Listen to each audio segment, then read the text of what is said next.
Good afternoon, everybody. I'm from St. Spirit Girls Secondary School, and my question is, what if you want to go into tech, but you don't have the financial help or the support from family members or those who can help you to actually actualize your dream?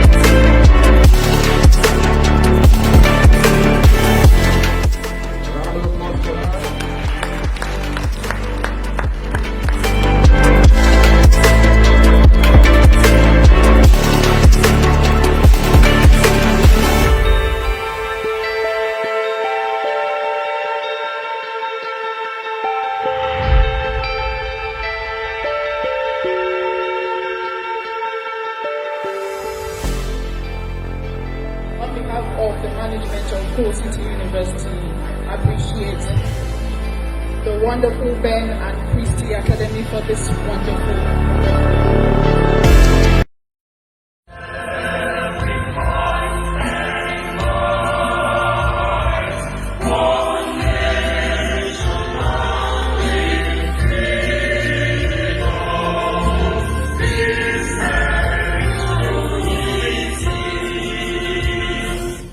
The University of Nigeria song.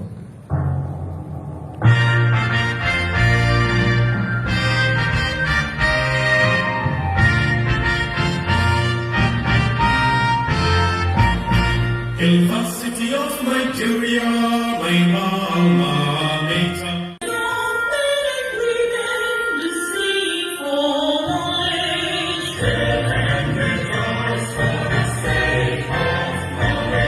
With the nation's professionals to ruling the nest. Hail and rejoice for our noble ideas. University boys. Hail and rejoice for the giants and race. My alma mater, my alma mater. Noble avenues and high ideas and great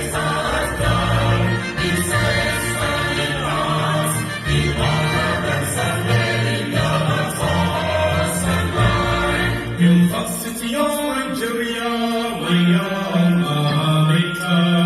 Hail and rejoice for the lofty place. The university is exciting, the soft breeze. Hail and rejoice for glory, the pride of the land. Hail and rejoice for the light will shine. University boys hello and reason true. Hail and rejoice for the guidance highway. My alma mater, noble avenues and wide ideas and great hard its saints standing on the governments of building our cause of one. My alma mater, noble avenues and wide ideas and great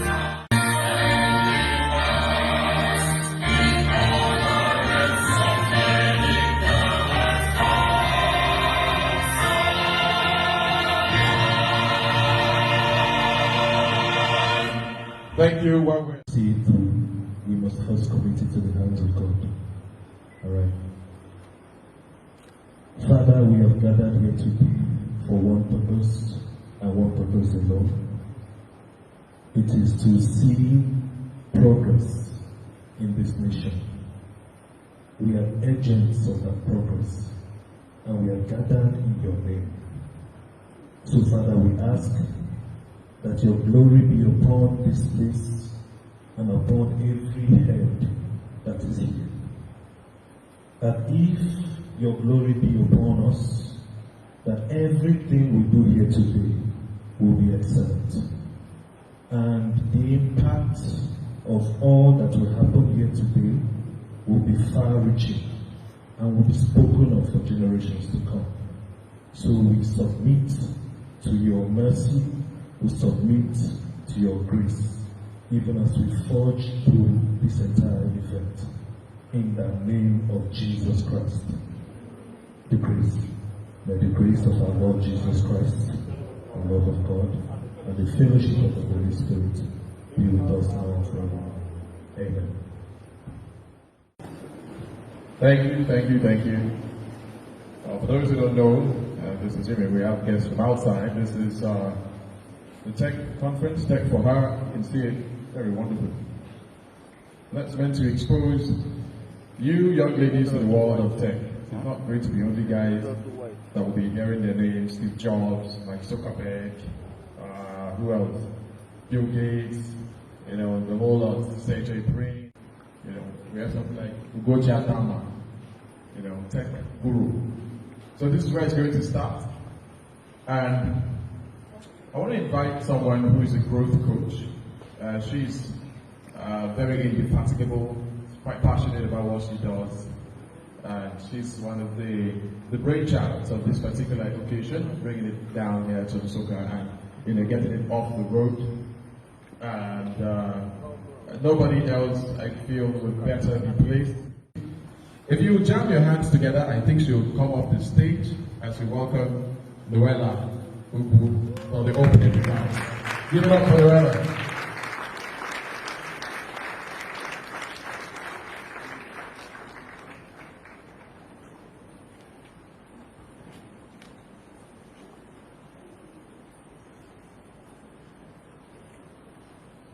Good morning, everybody. I am really happy to see all of you here, our secondary school girls, for whom this event was set up. It's with so much passion that we had to put this event together. And the reason is very simple. Tech is now, and tech is tomorrow. We live in a tech world. I would say we live in a tech generation, actually. And tech is not going anywhere anytime soon. As a matter of fact, tech is only advancing every day. But unfortunately, we've come to realize that when we talk about tech, it seems to be like it's a guy's thing. If you place 3 items, maybe a makeup, a tech gadget, and a doll, and you ask a girl to choose one, which one do you think a girl will choose? Good. Next is what? A doll. Before a gadget. Okay, no problem. And you place those 3 items and you ask a boy to choose, of course you know exactly what he's going to choose. He's going to carry the gadget. And so, this event is actually meant to expose you young girls in secondary schools to the world of tech. Because this is a time for you to video what that tech can offer. place. We also want you to see those who are already excelling in the world of tech, to know that it is not far-fetched, it's not rocket science. We also want you to see the opportunities that abound all over the world, everywhere, in the world of technology. And then to also help you see how tech can enhance your learning. So that when you have a gadget in your hand, you don't just think of TikToking, of WhatsApping, or Facebooking. There's a lot you can do with a gadget in your hand, and that's why we put this together. And it is our dream, and I'm saying our because it's not about me. I have an amazing team that has put this together, with me. The idea was just mine, but execution wasn't mine, really. So it's our dream that you people sitting here, you will not just be exposed to the world of tech, but you're also going to be equipped with the tech skills that will help your global competitiveness. With the tech skills that can help you to navigate this fast-paced and highly tech, tech advanced world. Gems. I see in all of you gems. who can go and do something super amazing in the world, who can influence things, change things, people who can be catalysts for growth, catalysts for change. And I see that in all of you. So all of you here are work in progress, all of you here are diamonds in the rough, and it is my prayer that this conference will actually begin to show us the gem in you that is probably just shrouded because of the lack of knowledge, because of lack of exposure. So thank you all for coming, and I thank our guests, our speakers, those who are going to join us online and those who are here in person. I thank you all because you are doing this for nothing. We didn't pay you a dime. Thank you, Uche, for coming all the way from Lagos. Thank you, Zoom, for coming all the way from Enugu. Thank you, Professor Fokansi. We couldn't have done this without you. You've been our backbone from the start. We didn't just start today. We actually started this with a personal growth program that we used to offer here in Osuka. We started in 2018. 2018, Prof was there for us. 2019, he was there for us. This is 2023. He is still here for us. Thank you so much, Prof. Anamara, all the way from Enugu, we thank you so much. Thank you, our amazing team that is here with us, working behind the scenes. Some people were here till 4 a.m. this morning, and by 8 a.m. they have showed up again. Thank you, everybody, and please, let these things we are planting today, I pray that it bears, it becomes, an amazing tree that will bear many more fruits. Thank you all. Growth project. I'm sure if you listen to her for another 5 minutes, you'll be highly motivated to go and take on the lion. But we want to take on the lion of tech, and I'm sure with the team she has around her, there's something great already prepared. My perspective on the world of tech, with particular reference to women in tech, or young girls in tech.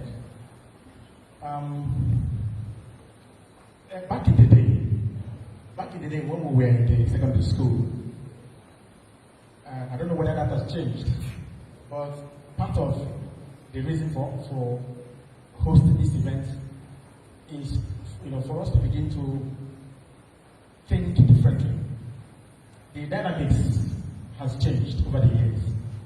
So back in the day when we were in secondary school, every brilliant student wanted to study medicine, wanted to study pharmacy. And then some also wanted to study engineering, and then in the arts, they wanted to study law and all that.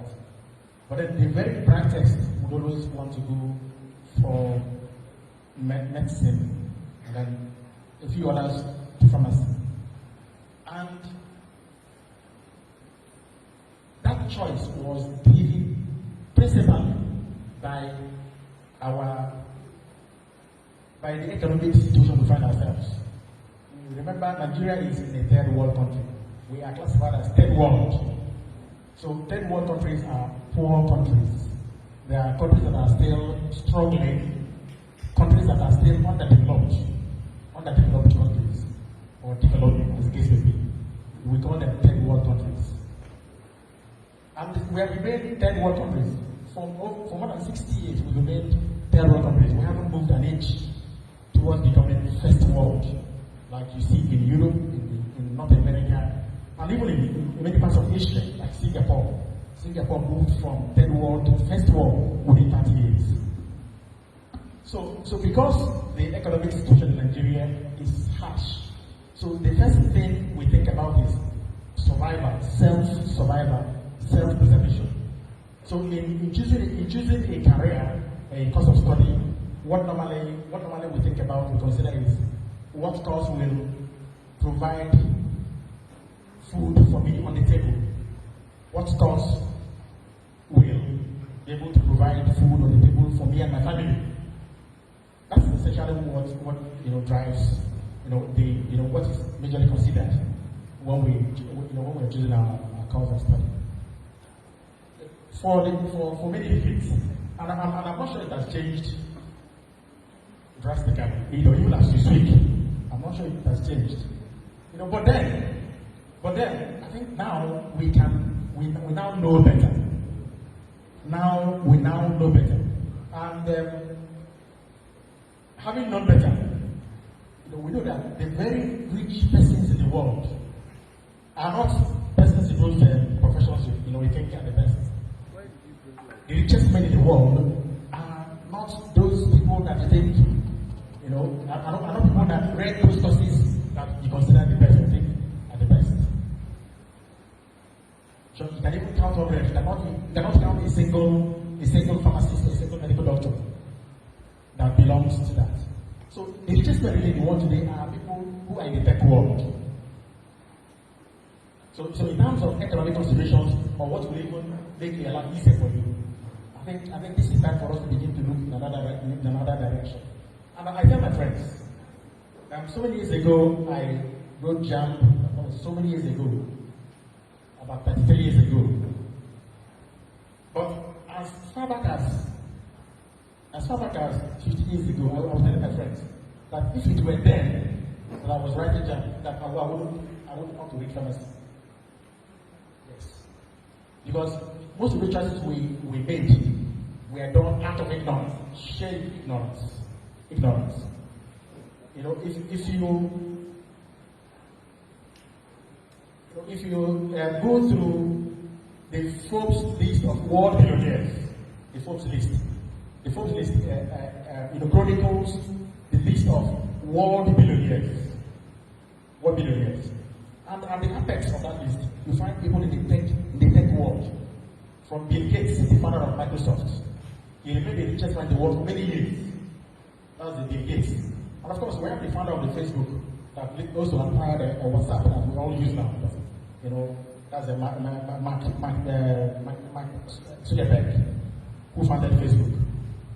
These are the names you find there. Then Steve Jobs, the man that founded Apple.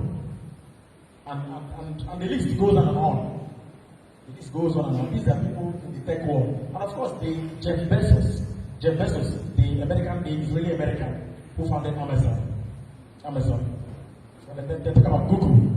These are giants in the tech world. Deloitte and all that. These are all giants in the tech world. And they're all billionaires because of technology. Because they embraced technology in time and then made inventions.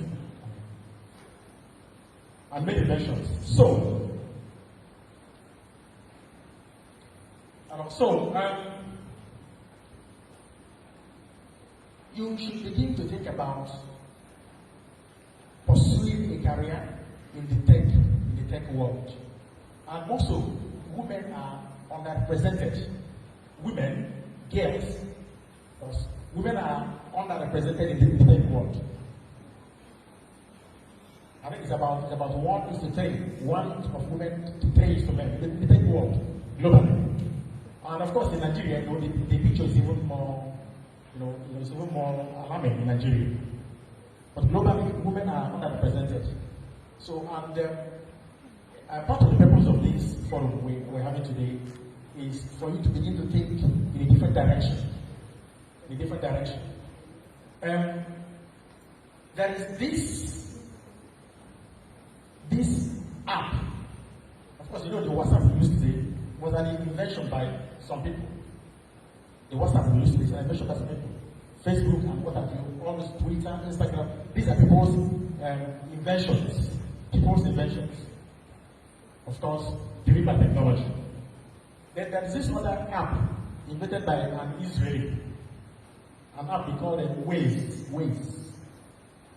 Waze is a community-driven navigation app. That road users use in developed countries. It tells you the routes to follow so that you can arrive at a destination on time. If there is a traffic jam somewhere, to tell you on time that there's a traffic jam, there are obstructions. And then if there are policemen somewhere on the road, it will tell you at which point there are policemen. It's so amazing. I was driving with someone from Washington, D.C., going to New York, my in-law, and he had that app. That was 2019. It ran for about 4 hours. And at this point, this app will tell you that there are policemen at some point on the road. And he will now slow down because there are speed limits on that road. At some point, they say you shouldn't exceed 80 kilometers per hour. So if it's now speeding and now from the app, it tells you where the policeman, whether left or right, he slows down. It's an invention by an Israeli, an app by an Israeli, which in 2013, Google bought that app. Google bought it for $1 billion. So Google now owns that app as the navigation app. Bought it for $1 billion. And if you think about $1 billion, this kind of money that when you get it, your generation, maybe possibly up to the 10th generation, may not be poor again. Just by one single app, developed by an individual. So I want you to begin to think about, to begin to have a change of mind with respect to the cause, the career you want to pursue, your choice of course. Then let me also give you something that will possibly you haven't thought about and may shock you. Remember, down here people read medicine, read nursing, read pharmacy, medical lab science and all that. And you graduate here in Nigeria, many people now upon graduation travel outside the country. You want to go for greener pastures. To travel to Canada, to North America, to America, to Europe, in search of greener pastures. And then when you get there, you are not allowed to begin to practice medicine or pharmacy or nursing. They subject you to exams, series of exams that you must pass. And those exams are not really easy exams. All kinds of exams. There are bottlenecks at each point. Exams you must pass before you can be licensed to practice those courses. And if you live, for instance, US, then you go to UK, for instance, or Germany, you write another exams. If you go to South Africa, another exams altogether. So, but in the tech world, for instance, if you have a software skill, for instance, or a tech skill, it's the same language. Anywhere you find yourself in the world, you are employed and you need to work without any exams. What they look for is the skills that you have, the skills. The soft skills that you have is all they look out for. Once you have that skill, you begin to work without any form of exam. And anywhere you go in the world, once the services are needed, you are employed and you begin to work. I know a number of people. The guy's an engineer in Houston, US. And on a monthly basis, he earns about between 30 to 40 million naira every month as his salary. He works with Apple and then consults for Deloitte and a few other firms. My own brother-in-law, works with one tech company, also in Texas, in Houston, Texas, and then consults for up to about 4 other companies. So every week, series of paychecks are coming in. Series of paychecks. Then some of them also, because they have that skill, can even work from home. You can work from their home. What is called remote, remote working, remote working. Someone can also have what they call hybrid kind of working. You work partly at home, work partly in the office. And majority of them in the tech world work either at home or part of their work at home, part in the office. But for these other people, doctors, pharmacists, you must be on site to work. But for the person in the tech industry, you can work from any part of the world. You can work from any part of the world. That work is going on. So there are reasons, apart from economic considerations, even in terms of convenience, there are reasons why we should now begin to think differently.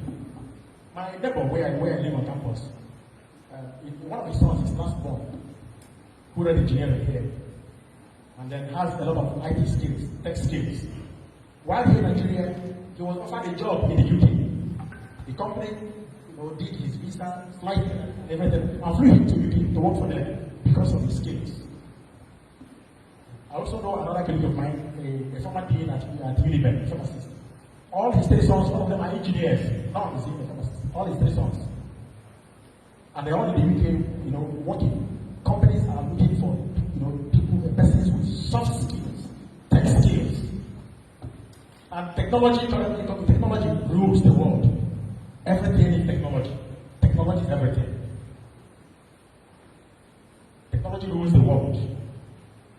Because everything we enjoy today is technology. Everything including this microphone I'm talking with, is technology. The phone we all use is technology. And of course, even the so-called medical practice, everything now is ruled by technology. All the equipment that are used in diagnosis are products of technology. Products of technology. So, I want to challenge you to begin to think about your choice of course. I mean, that your choice of course or choice of career. You need to take in that direction.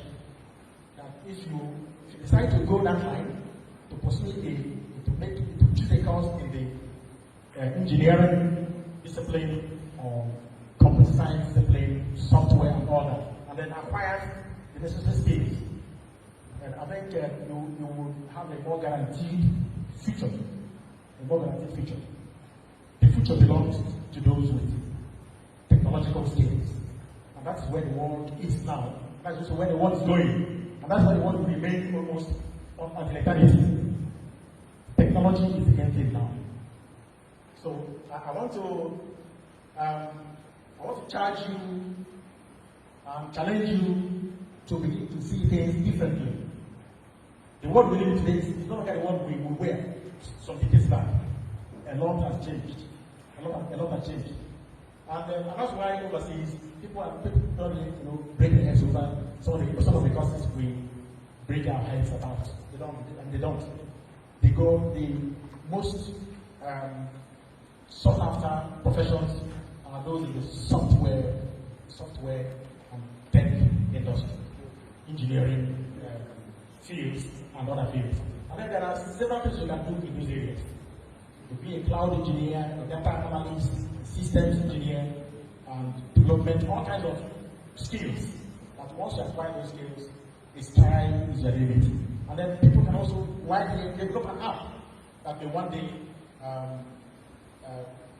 one day be sought for by well-established companies. And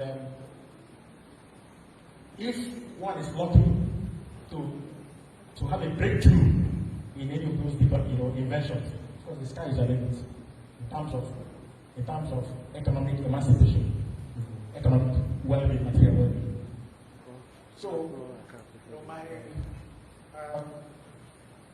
in conclusion, most of you have written jam. Even if you have written jam, you can still along the line change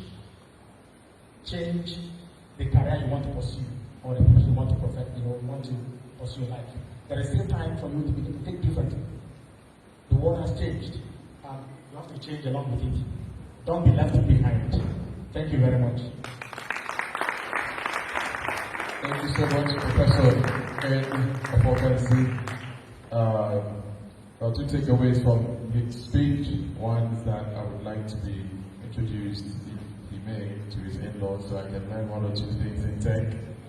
Yes, and that's a very nice one. I googled the app. It's this is the first time I've heard of it. Yeah, so it's a very nice one, and I'm sure hopefully we would have one or two of you that will create an app like that with maybe a Nigerian version of the app. Yeah, just that in our own version, the Nigerian version, just indicates where there are police checkpoints, so people will know where there will be traffic and all that. First, I want to introduce Dr. Shaw from the UK. Dr. Shaw has been on the line, I believe, and Dr. Shaw will be addressing us via Zoom, I believe. So at this point, please give it up for Dr. Shaw so we can take a listen to what's coming up next. University champion at UTA Awards 2017. She founded 1,000 Black Voices, a global accelerator revolutionizing the startup ecosystem, empowering inclusive perspectives in technology development and advancement. She is also the founder of Moxie Global, empowering leaders. She empowers others to challenge the status quo and works with governments, leaders, startups, and the most innovative and high-profile global companies in the world. She is also the author of published peer-reviewed articles on entrepreneurship.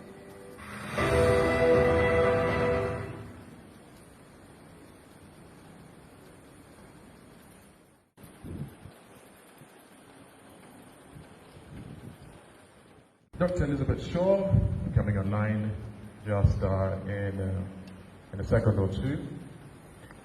So quite soon, hopefully, in the next several years, we'll be watching your citations up there. And maybe you'll be giving the speech too, so pay close attention.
We would want to let a thing or two about how she's been able to achieve all she's achieved, and then hopefully you can pick one or two things from there, and very soon, who knows, you will be the next big thing. I want to send a big shout out to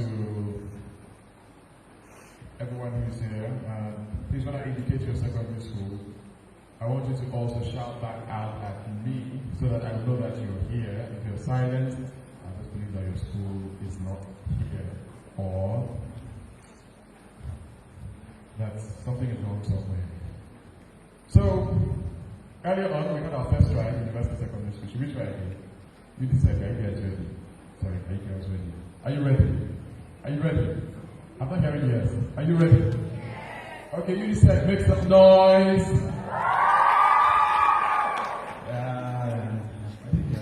Did you hear that? No, that was not enough. No, they're saying they didn't hear you. What's happening?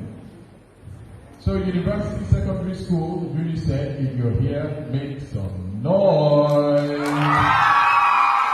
Yeah, that's more like it. That's more like it.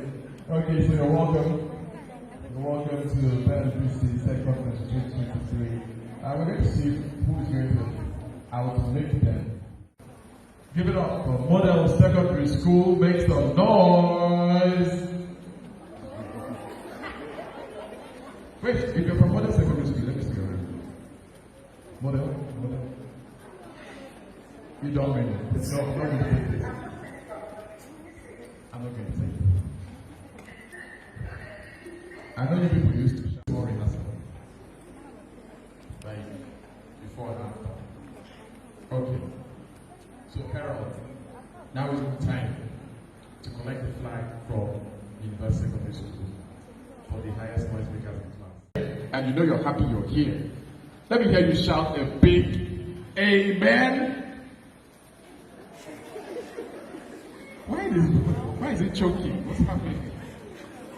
Why is it choking? Should we go again? Are you sure? You can always pull the sensitive break. Okay, so Herald Secondary School. When I count down 3, 2, 1, I want you to shout and scream at the top of your voice. Herald College, 3, 2, 1. Yeah. Please can I have a round of applause for them? Yeah, try. Yeah, so it's not in the numbers. It's not the jersey that I used to play. Where is urban girls? Urban girls. You're scattered. Okay. Well, it's going to have more effect because we're going to have both from here and from there. So are you ready to knock out?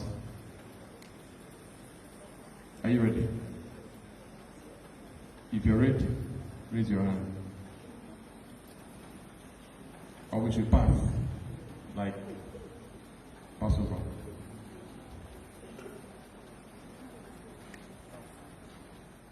Urban girls, right? Are you ready? I can't hear you. You're smiling. Are you ready? Are you ready? Okay.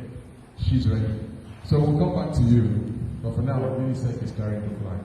Dr. Elizabeth Shaw is on the line. And welcome, Dr. Shaw. It's good to see you. Good to see you too. Thank you for inviting me. Are you ready for me? Sure, we are ready and waiting. And these products and services address the challenges in business and society. And yet, however, when it comes to diversity, gender diversity, ethnicity diversity, there's still a lack of it in the technology sector. So you have a huge opportunity because the tech sector wants to change this. And naturally you're the majority and you own it. And so that's really important. So for me, let's just say, thinking about my trajectory into technology, it's not a direct straight line all the time. It's not that you have to get at it right at the beginning of your career. But you do have the opportunity to do that if you so wish to do. You don't have to have a technology and computer science background to get into tech. So we'll come to that. So first of all, if we're thinking about outside of Africa, in both the US and the UK, the tech sector needs more girls, more women. And we call this the gender gap. And the technology community also needs more people from our community who look like us, and we call that the ethnicity gap. We consider that there's a gender gap in tech because girls and women still only account for probably about, 26% of people working in technology. Opportunity is here. So, can you hear me? Because I just heard someone talking. I hope you can. No, we can hear you. Wonderful. Thank you. Yeah. Great. We only represent 7.4%, very small percentage. And breaking that down again into particular IT roles, for example, 6% of people that look like me, women, black, only 6% in computer programmers in the US. So there is a change needed. Web developers, and while I'm mentioning this, these are roles you can consider to get into technology: computer programming, software developer, web developers. So for example, web developers, only 4.6% and look like. So there are so very low percentages and great opportunities for you to get in there. You are the untapped potential. You're bringing diverse perspectives from as a woman and also being black. You can bring that change to society. The technology sector is actually, leading in this, leading in driving change when it comes to gender diversity, black diversity. I was over in, how many of you use Snapchat? Potentially, maybe some of you might have heard of that. We were over in their offices just about a month ago, and it's really the kind of conversation I'm having with you now about how to actually bring more women in, more people into our communities to actually change the face of technology and drive and develop solutions that help all of us. So this is that these big companies are looking to, I don't know, I'm looking to him, I can hear it. So, I was also speaking with Microsoft, and lots of their focus is currently on AI, and we call that artificial intelligence. And that makes it possible for machines that experience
actually mental process.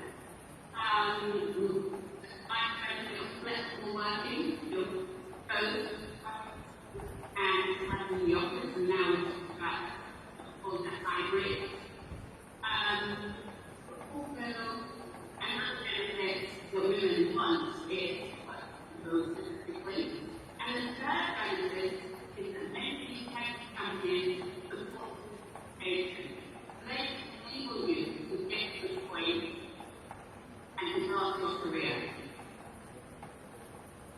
Now, I can't see you have more opportunities to create for you at my age, because of technology in that sense. So, now there's so many things, how to give yourself those opportunities. Is the camera able to show me the audience? I'm talking. Oh, we're here. Even if I'm talking at you, but I want you to engage. Okay. I want all of you to stand up, please. Okay. So can we get started? Yeah. This woman goes to you. Help me. Show me. Wonder Woman. Don't be shy. You want me to super women? I can't. Please show me again the outfit. Someone in the audience, someone there, take a photo. Now, the reason I'm doing this, asking Sarah to do a superwoman pose, is because you are bringing your superpowers to etc. That is exactly what you're doing. Okay? You can all, now, someone's taking a photo, you can all sit back down. I'll sit down with you. And someone's taking a photo? Right. The reason I ask you all to think about your superpowers is because you are needed in the tech sector. You have to think about what you are passionate about. You have to think about what is my superpower. Now, we don't always know what our superpower is, so you can ask people, well, what do you think I do so very well? What do you think I'm passionate about? And that is going to drive what you want to do in the tech sector or as you actually move forward. Am I still here? Because sometimes it looks like I'm frozen on the screen. Now, how do you position for these opportunities? I'm going to talk to you about superpowers, right? You can develop even further than that. You need to think about, well, I've got a superpower, what do I do to help me solve problems? How can I solve problems? And that is really what it is about in the tech sector. Before anything around technology, you've got to see that there's a problem somewhere that you want to solve. And that's first and foremost what you need to consider. Technology enables that to happen. You cannot think technology first without understanding that there's a problem you want to solve. So what is that in your community? And in thinking about that, you can get a mentor. Think about having a mentor that can support you. Many young girls and boys do not have mentors. See someone in your society that you feel is going to be able to help you, to give you some advice, to develop your superpower. That is something that is very important for you in how you feel, okay? So get a mentor. Saying that, I think after this anyway, I'll send a few links to the organizer to send out to you. There is free mentoring with Women Tech Network, and it is called Women Tech Network. You sign up and join the waiting list because I think it's closed at the moment, but there's free mentoring, and I think that is for a year for women. And so they match with leaders in society. You yourself can bring groups of people together to learn together. You can use WhatsApp to build groups where you help each other. And so you're mentoring each other as you're learning. Right? So think about that as well. You can help yourself there. You can learn for free on YouTube. And I know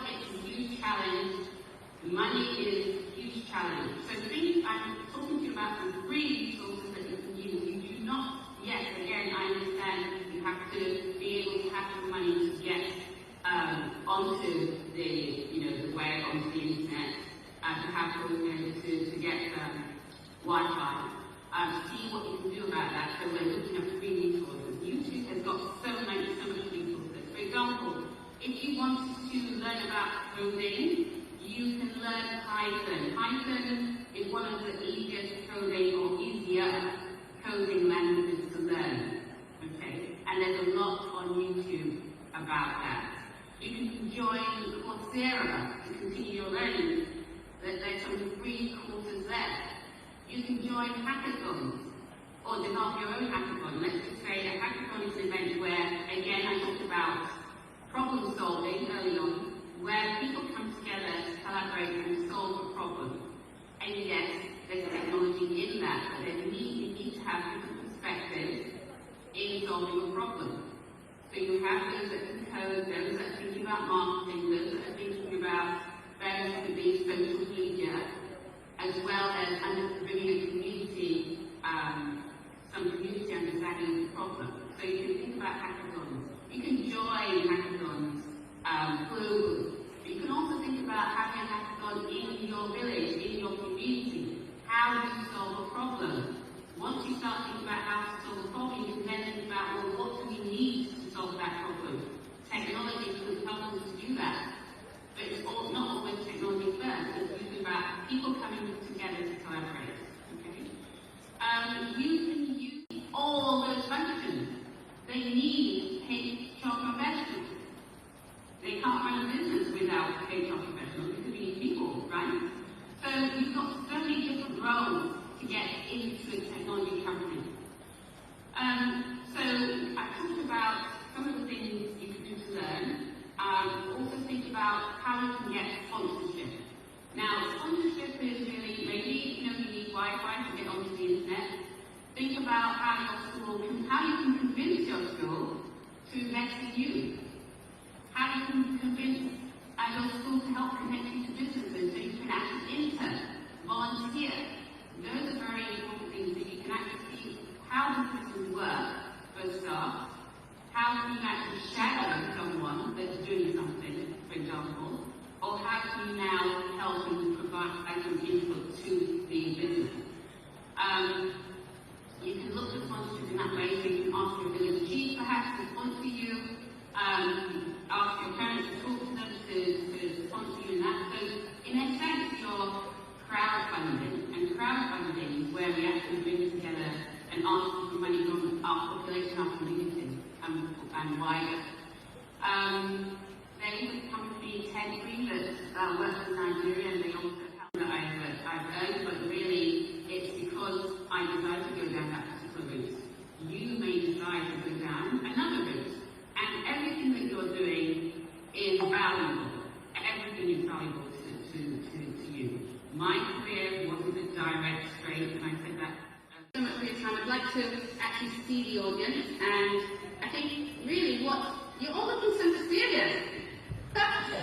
I would like you all to again just turn around to the person next to you and say what you're going to do next once you leave this audience now, everything that you've done today.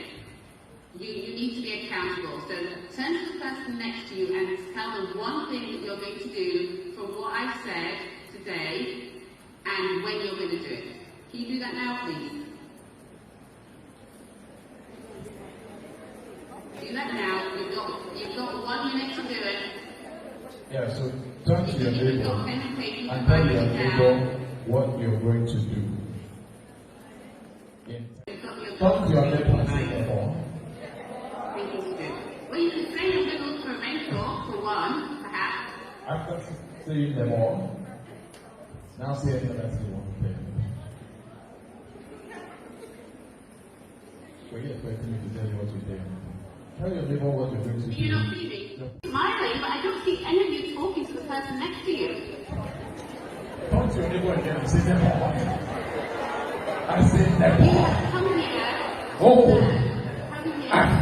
Try something with you today. I want to hear them. This is really something that you would want to do yourself.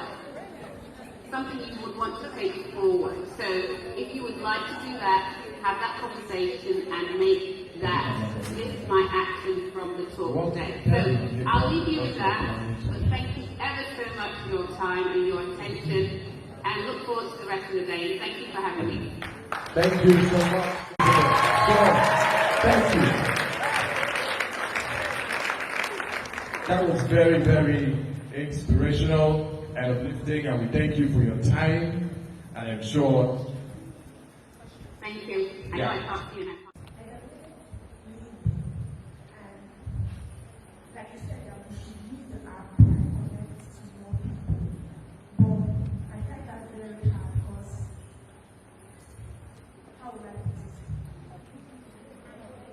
We are very young, and most people we find we are like robots. Like connecting. I don't know how to do that. Can you help me understand like the things to come up to people that maybe computer scientists like because I want to study and tell them that I want to learn more. Thank you. So she's asking how she can network. Yeah, I think that's in a nutshell. With others. Please prepare your questions. I think we can take all the questions. Maybe. All right. First question, how to network with other computer tech giants to advance career. Second question, coding. How do you start if you want to go into coding? Yeah. Another one? Somebody else. Okay. Good afternoon, everybody. I'm from St. Spurs Girls Secondary School, and my question is, what if you want to go into tech, but you don't have the financial help or the support from family members or those who can help you to actually actualize your dream? Okay, thank you. How do you get the financial support to go into tech? That's question number 3. Hand up. Okay. The left wing is winning the right wing. What's happening? So, my question is, how can someone make an app by herself? Okay, how can someone make an app by herself? That is my question.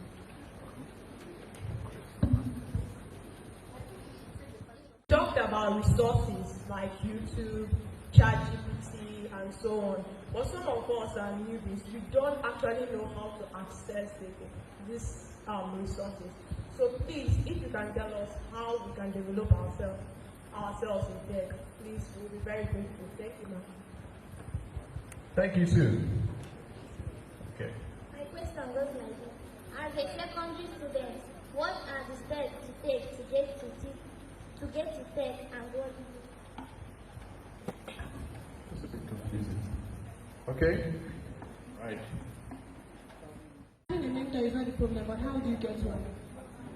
Wow. How do you get a mentor? How do you get a mentor? All right. Because if like actually you want to join, maybe like someone created Snapchat and you want to join the Snapchat so you can make more, like you can ask something to advance it. How do you do that? Okay. All right. How do you develop an already developed app in a nutshell? Any other hand? How does one get to network with other tech Giants, enthusiasts, so that they can build their network and just communicate with others. So how can they network with other people in tech? That's the first question. Yeah, thank you so much for these questions. Now, to network, I think I've just mentioned a few places you can go to do that. You can do that online.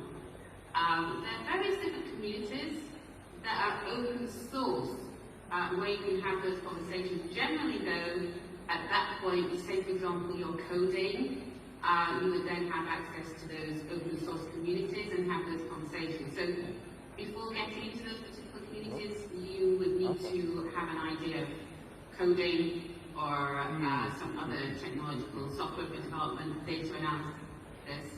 I would suggest, however, again, I mentioned hackathons. I think that's a good place to start. It's about always asking many questions. No question is a silly question. You know, you just ask those particular questions. So finding communities really online through LinkedIn is a really good one. And I go back to LinkedIn because on LinkedIn, while you develop a profile, there are communities on there that you can join. You can ask to join some, and then you are invited in to these communities. You have those conversations. In the UK, for example, there are networks of women. Again, they're using sort of software like Slack, S-L-A-C-K. It's a tool that enables you to bring communities together. And there are many different ones that you can join. So once you start thinking about searching, for example, on Google to find a network that you want to join, then you can be a member. Some of these are free. I did tell you about, and I said I would mention, I'm just looking for the detail here, Women Tech Network. That is one where you get a mentor. So I heard a question around how do you find a mentor? You can find a mentor through these particular networks that actually match up. We ran a female techites program some time ago now, where we brought Microsoft in to speak and mentor girls. So again, you have got your wonderful hosts here who can support you in doing that. They can bring communities in that can then help and mentor you. You really have to, when you're reaching out to ask for a mentor, say for example through LinkedIn, so many, you know, just connect with people. I'm using LinkedIn because it's a professional network, and that's where you find all the leaders are on there. Yes, there's Twitter, for example, but you can actually reach out because people can see your profile, and that brand is what you show the world. What you show the world who you are. Your brand is your superpower. You've got to desire that superpower. So people see you. People only understand you from the story you tell. Okay? And you've got to build a story around that because you have value. So what does that look like? Your mentors can help you. People around you can help you. And then you're really then thinking about, well, now where do I want to go? How am I going to tell a story about my growth? Right, about my future. So I'm going to answer that question anyway. I think that also answers the next question. Oh yeah, so I think you, in answering that first one, you've answered something about coding somehow inadvertently, and about mentorship and networking all in one. So I think the only one that's here to be touched on here is financial support. When someone asked how they can access financial support. There's another question on how to create an app, but I think it's still the same thing about coding. So maybe a quick one on the financial support part before we go on. Yeah, problem solving. And so you're not necessarily designed to developing an app. You've got to really highlight and understand what the problem is and how it can be solved. But really, what that customer or client that you are trying to serve needs. To do that, you need to do research. You need to ask a lot of questions of the people that you're trying to serve with your app. We cannot just start coding and develop, oh, we've got an idea and develop an app. It is not necessarily going to be successful because it may not be addressing what your community or the people you're serving want to achieve. So you need to do it, and that is the challenge really, that we want to dive straight into development of the thing, but really we've got so much work to do beforehand to make sure it's successful.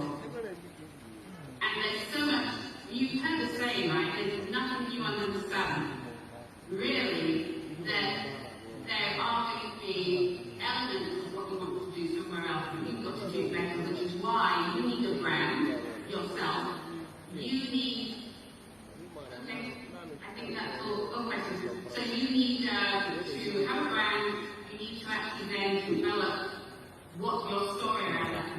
program, and you need to think about how do I differentiate myself from everybody else that's out there.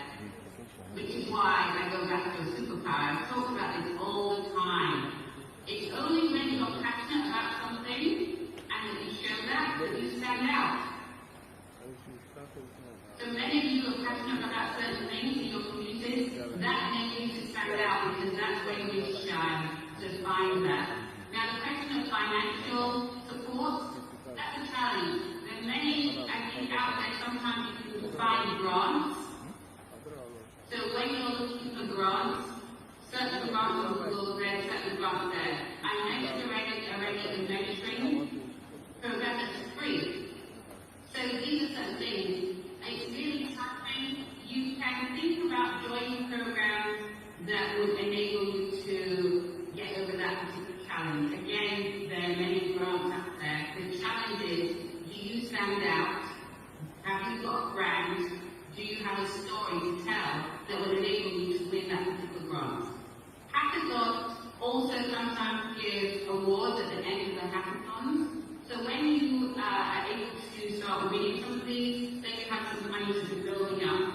But it's really challenging. I mentioned sponsorship. Think about sponsors that can help you at least give you something to start doing your research, to start thinking about, I need Wi-Fi to do this, I need Wi-Fi to get online. Do I need some money for that?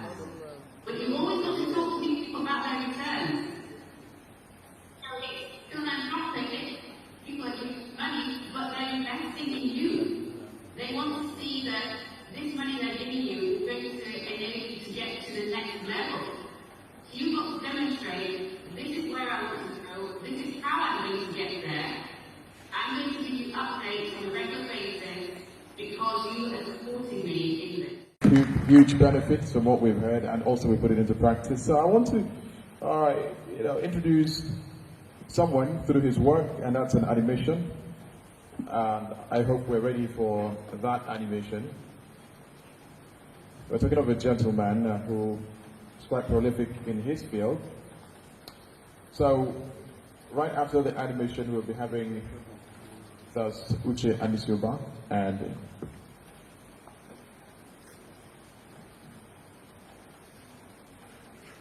okay, just a second.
We welcome on stage Uche and Nisuba, and you can see his great child.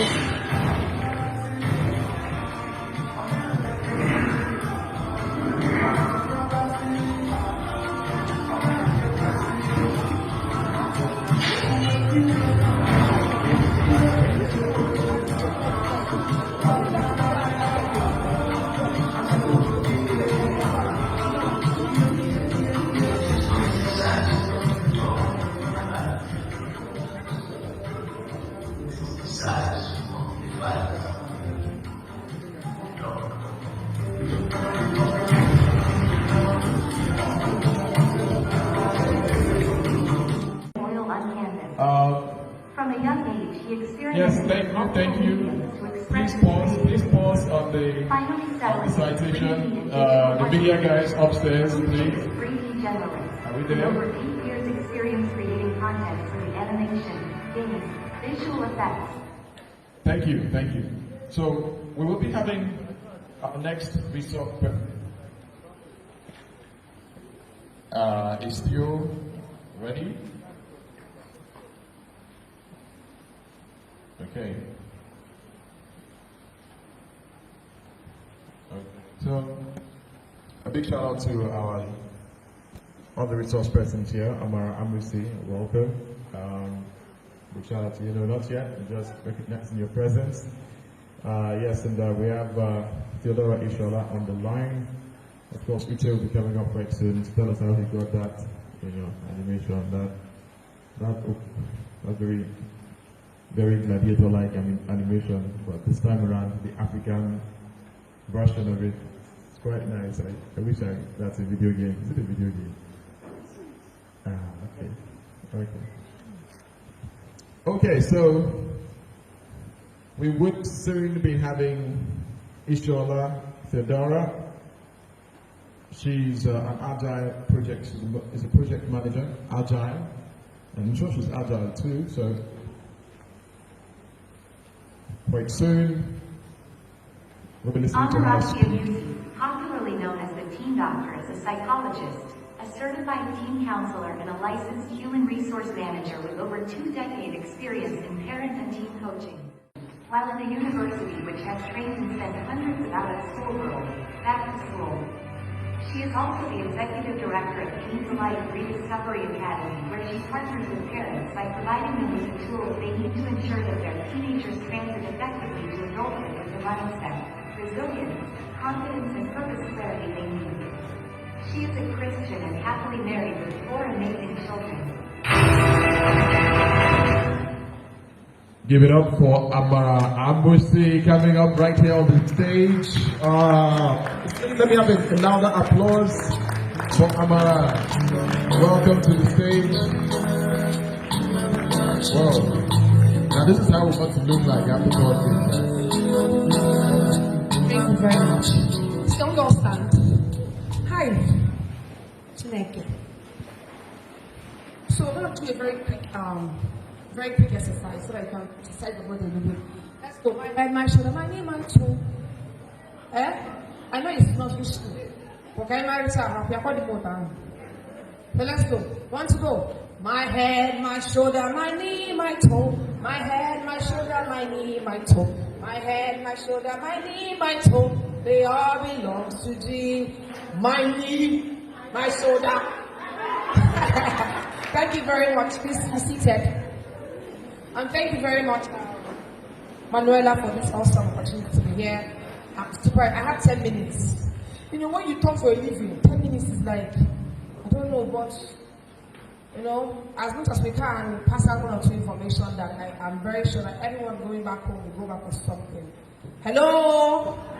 If you know you're the most important person in this room, say,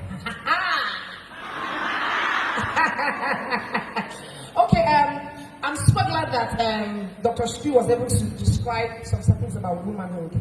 Now, I'm supposed to talk to you about how to grow into a woman of substance. I'm sure when you were listening to Dr. Stu, like, hey, one day I want to be like this kind of woman. Who in the room felt like that? Awesome.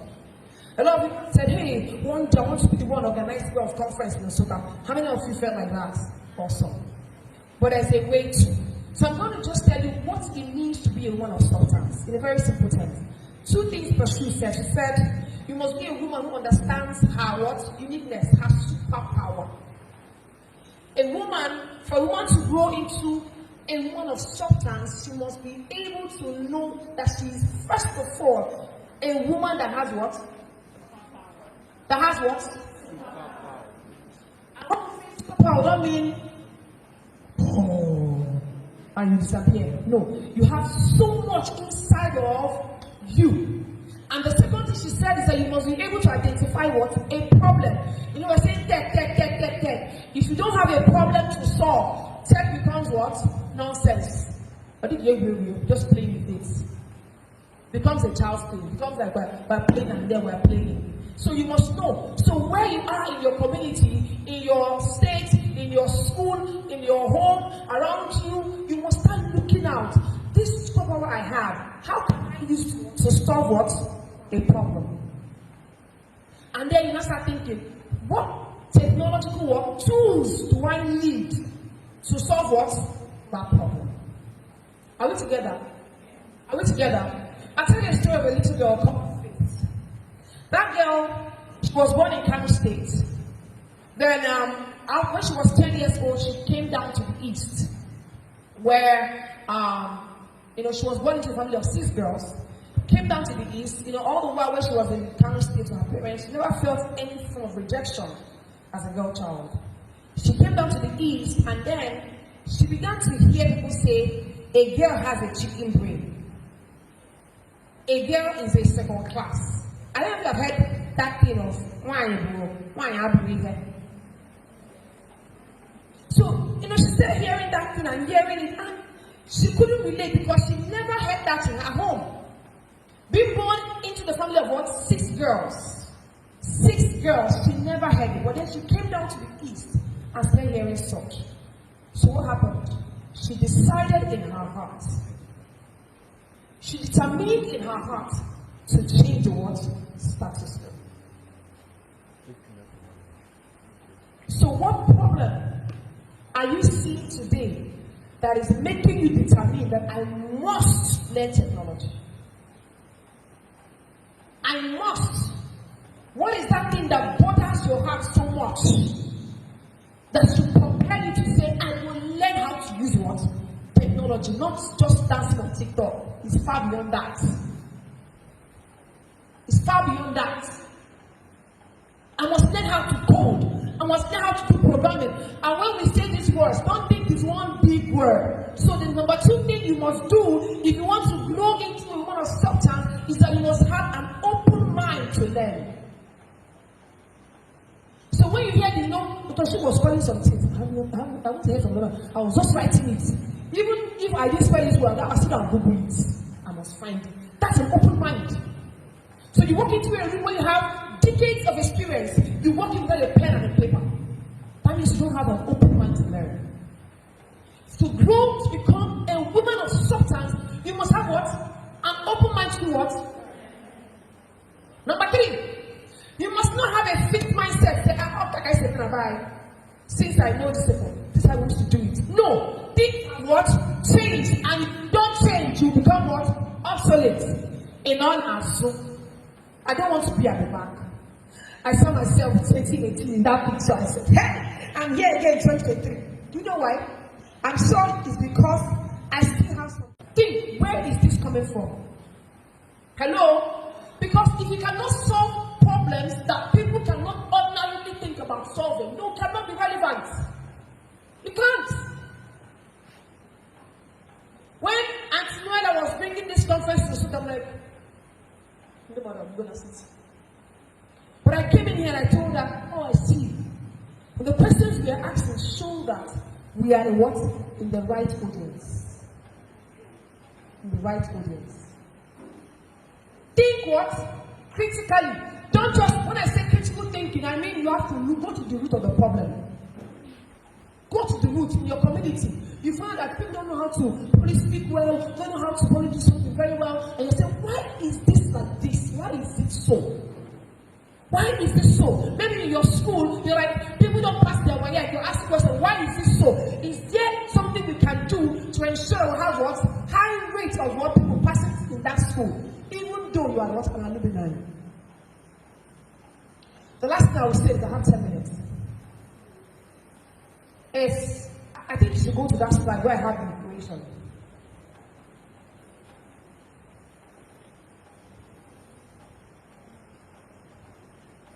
Build your self-esteem. Build your what? Love yourself. How do I build my self-esteem? Learn to lead yourself. Know what and what you have inside of you.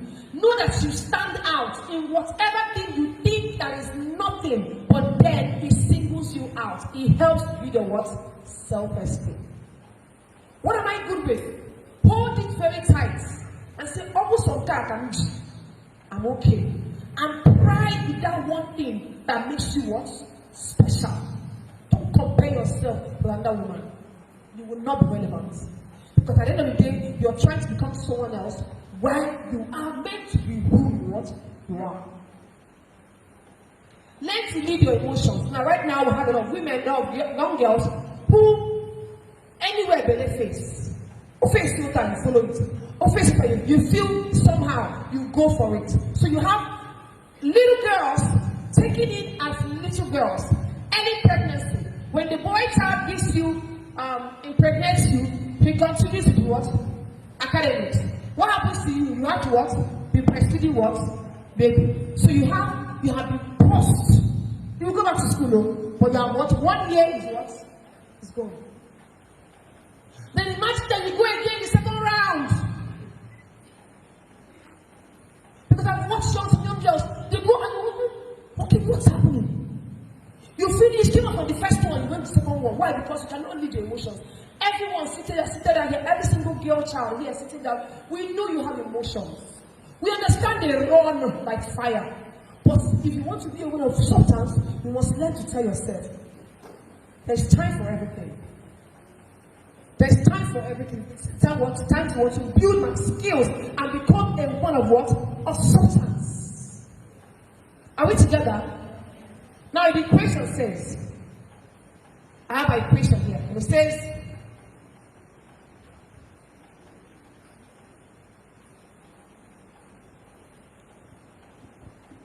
inner growth produces what? When you grow inside, what happens to you? You become what? Relevant outside.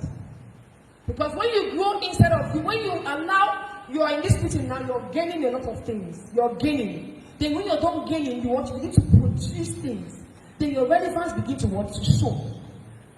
Are we together? So you see, you can never become relevant if you do not grow inside, both spiritually, physically, mentally, and what? Otherwise. Open your heart up to what? To grow. Thank you very much. Talk about technology right now, right? If you're learning, what system will I use now? If you learn how to tie sachet water, hello my darling, just channel that in the what? Right direction. Listen to mass communicators.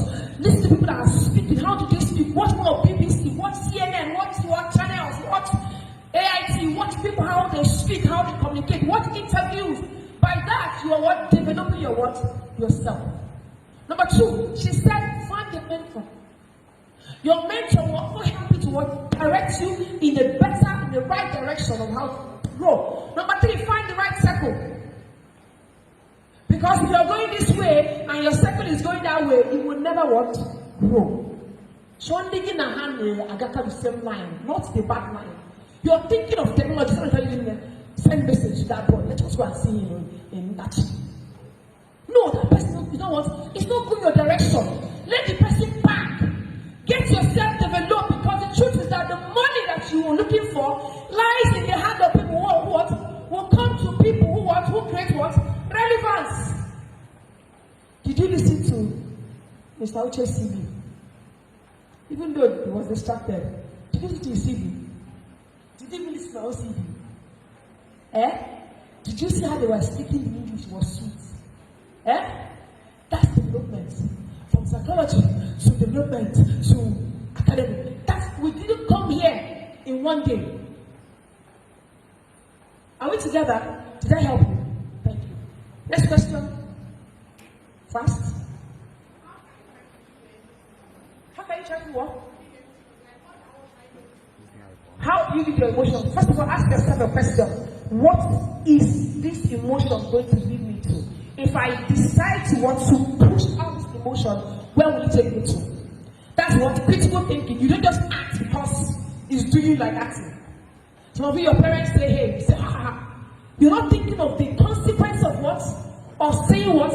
Ha ha ha to what? Your parents. Somebody flashes you down and say, oh, can I have your phone number? You don't even want to think of what will happen in case what will happen if you want to share this phone number. So you see, you lead your emotion. Whether it's anger, imagine that she just you came in here now, and now she tells you, go and sit there. I said, don't want to sit here. He said, I said, go and sit there. He said, I want to sit there. And I walked out, and I came out. and I see you, you will go home. You see, you have lost a huge what?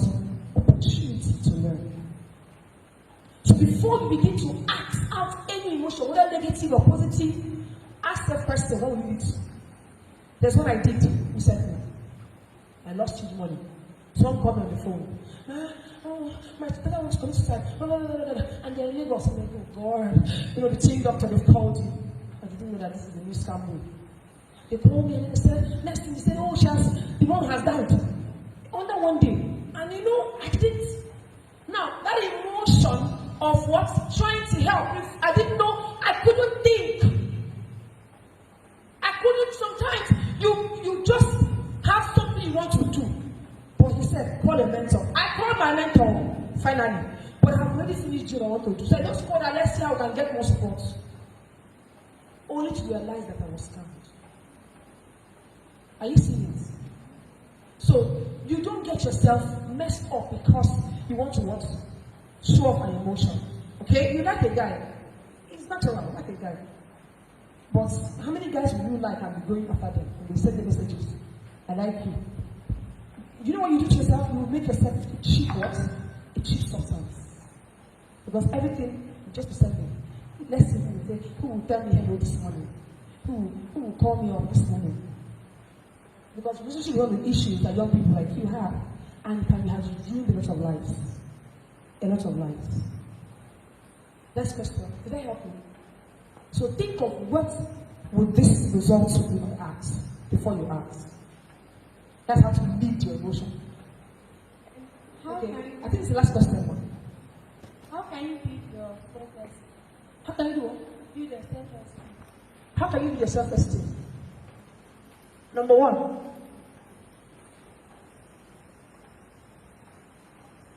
we'll say two things. Ask yourself question, what do I have? Alright, that makes me special. Because some of the times, the reason why we have no self-esteem is because we don't think we have anything to offer. What exactly do I have inside of me that makes me special? It can just be that you come to school every morning, just smile, and you're like, oh, I love your smile. That can just be it. Hold on to that. Then number two is that you begin to what? Tell yourself, I will lead myself. I will lead myself. Like I said, lead your emotions. Because sometimes we make mistakes. Based on the fact that you refuse to think critically, you start feeling down. Alright? You become what? A critical thinker who leads herself. Are we together? So you want self-leadership and what self-regulation. You regulate what you do. You regulate how you breathe. You regulate how you talk. Because sometimes you say you said. It's something you said that just made you feel less. Sometimes it's also what people have said about you. So another thing again you can also try to do is to make sure that you don't follow everything people say about you. They say you have bullet. They created you, God created you the way. Let me draw an illustration very quickly. When I was a bit younger, I had no self-esteem. Just imagine me finding like this. You know, lies. A woman of substance do not accept lies. She does not. But I would have ruined my life because I will illustrate. I like to illustrate. What is this? You see my leg. You know, growing up, we had this thing they call Giam. Have So I went to community secondary school. It was so bad that when they asked me to go to, this was the only thing I hated about myself. And then I had, camera, I don't know if I can just switch off. Let me just look at myself. So you see, don't let those guys keep you down. Are we together? Thank you very much. God bless you. Let's see now. Oh yeah. Sorry? A fixed mindset. A fixed mindset is that your mom is cooking a goosey. And you don't see we have moved from analog to what? Digital. And then you say, no, I like that the way we used to put this meeting. You will stay there, people will move and be going. That's what fixed mindset is. They say, oh, this is the new way of spelling math. No. I like the old way. And you're failing, liking the what? That's what you need to be fixed. Alright? There are different ways of looking what? Like you see different ways. But you see, it is this way that I know it, I'll keep doing it. your customers will grow because they have found new ways of what eating nice what ABC. Thank you very much. A round of applause for her, please. Thank you so much. Ishola Federer, Agile Project Manager from Port Harcourt. A round of applause for Ishola Federer. Okay. Theodora User-Zola is an Agile Project Manager and Digital Culture and Implementation Facilitator at For Success International Limited. With her extensive expertise in digital transformation, Agile methodologies, and project management, she brings immense value to organizations and clients alike. With over 10 years of experience in the technology, innovation, and enterprise project domains, she excels in managing and overseeing digital and software product development initiatives. Her keen eye for optimization drives her to identify manual and time-consuming processes, transforming them into efficient workflows and automating them to achieve optimal outcomes and enhance end-user productivity. Theodora's educational background includes a BSc in Human Physiology from the University of Port Harcourt, a master's degree in Information Systems and Technology from the University of Liverpool, a certificate in Nonprofit Leadership and Management from Lagos Business School, and an MBA certificate program from Our Business School, Spain. Additionally, she holds a professional Scrum Master certification, demonstrating her proficiency in Agile methodologies and project management. She has also been recognized as a mentee in the prestigious 2021 Tony Elmo Entrepreneurship Program, further highlighting the entrepreneurial spirit and dedication to personal growth.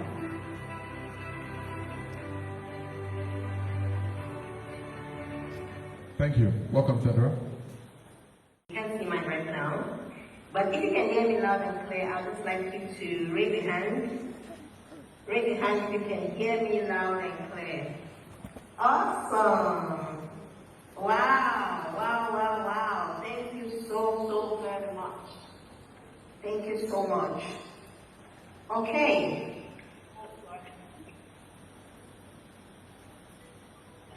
All right. Thank you for being here. I prepared this presentation. I don't know if it can go on right now, so I can use the presentation. Sure, hurry.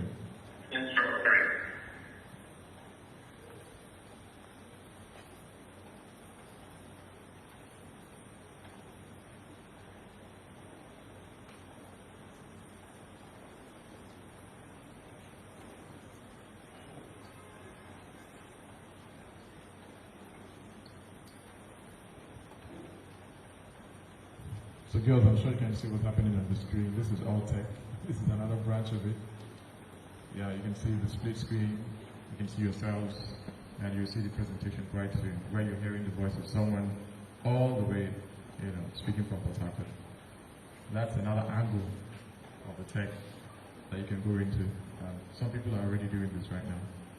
So you could think whether you want to get into that area, multimedia management and all that, and make a career for yourselves.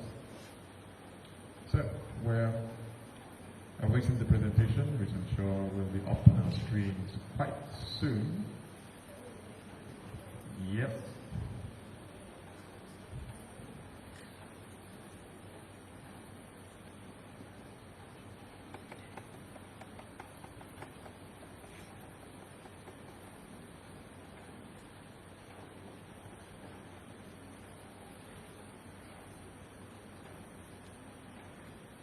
Okay, I think we have it now.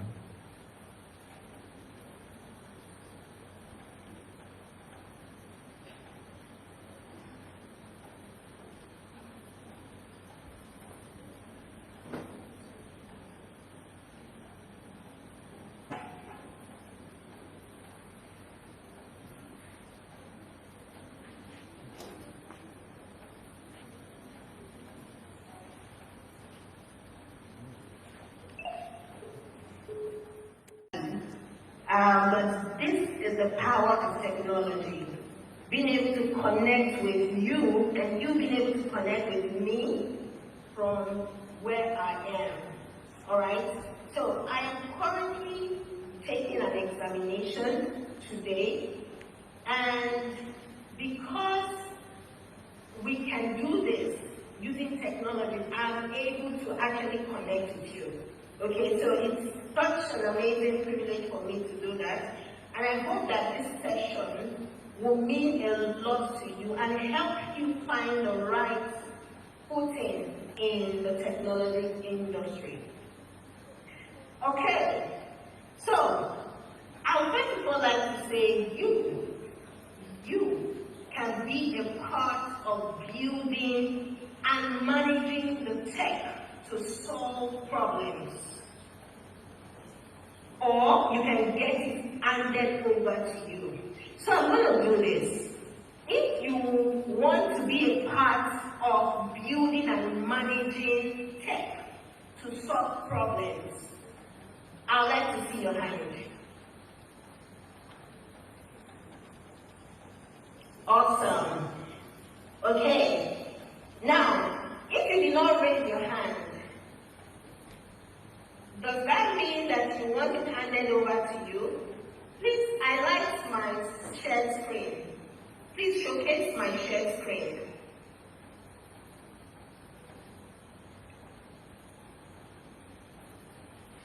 I think you can just pin that so it's where they can see.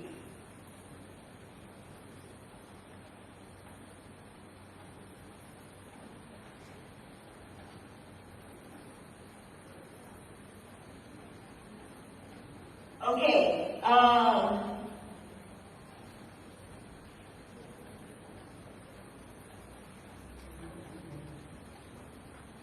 Please click on the blue part that is up there and highlight so everyone can see my screen. I think that would really help.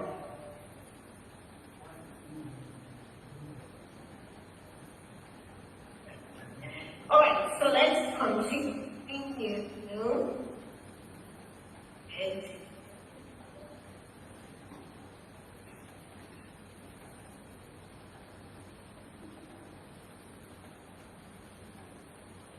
So technology has no age range, no gender or race. Often we hear people say, this is Africa, we're not really doing tech things. Or, I'm a woman, I don't really know how to do this. Or, I'm too old. Or in your case, you can say, when I finish school. Okay? So, it's important to know that it has no age range. It has no gender or race. We all need technology to solve problems and solve it quickly. So just like you already said, you would like to be part of building and managing the technology to solve a problem, this is where it begins.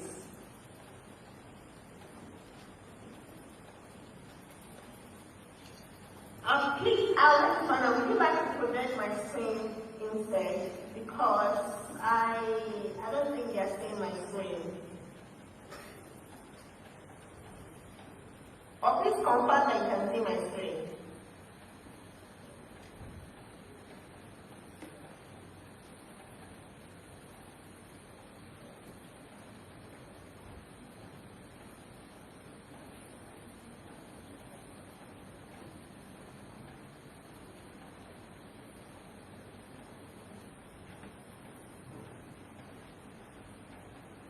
So when it comes to the issue of having women in technology, the problem is not that women do not go to school. I mean, most of you here are students. That is never the problem. It's not that women do not go to school.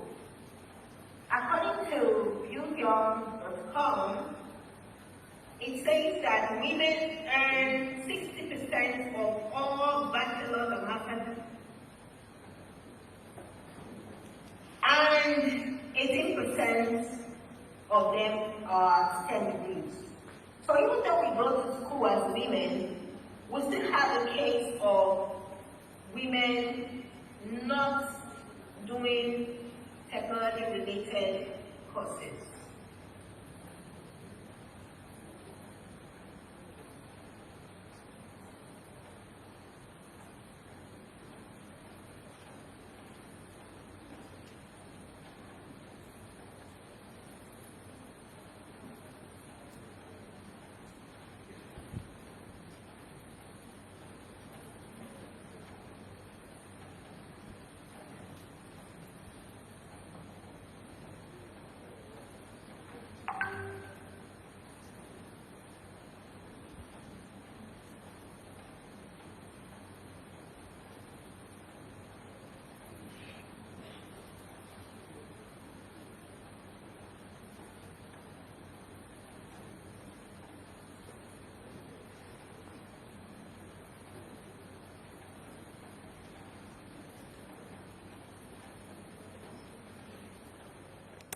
volunteer, and you will build a successful career. Alright? So, these are areas that are quite popular that you can take note of, but most importantly, be ready to get started. Thank you so much.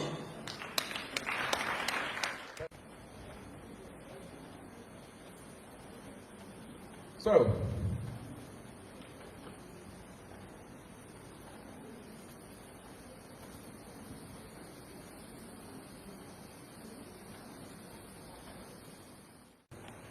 you read a gift before you leave, courtesy of Ben and Christie's Academy.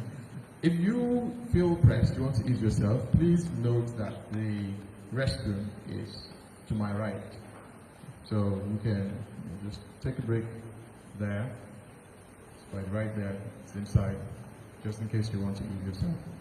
You feel impressed. All right.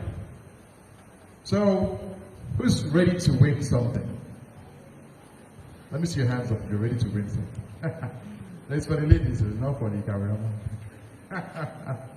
Okay. All right, let's get this now. What is the name of the first person that spoke here, the keynote speaker? The keynote speaker, what is the name of the person that made the keynote speech?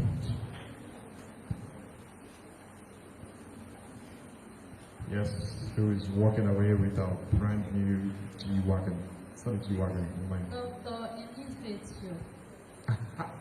Okay, nice try.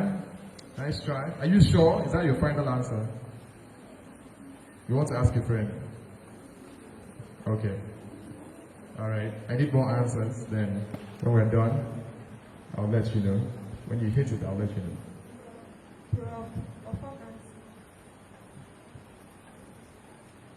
All right, let's give it up for her. She got it. Oh yes. That's great. Professor Kenneth Ofokasi, he was our keynote speaker.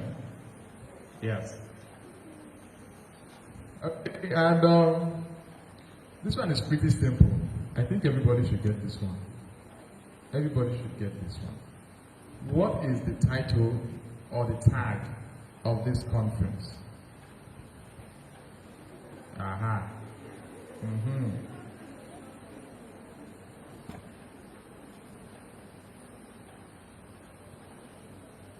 Please tell us your name and tell us the name of your school so that we can know who we are communicating with. My name is Techforher. I'm from St. Catherine's Conferences Secondary School. Okay. Yes, the title of the conference. The title of the conference is Growing into a kind of self-task. Okay. Any other supporting view, supporting or dissenting view? The title of the conference.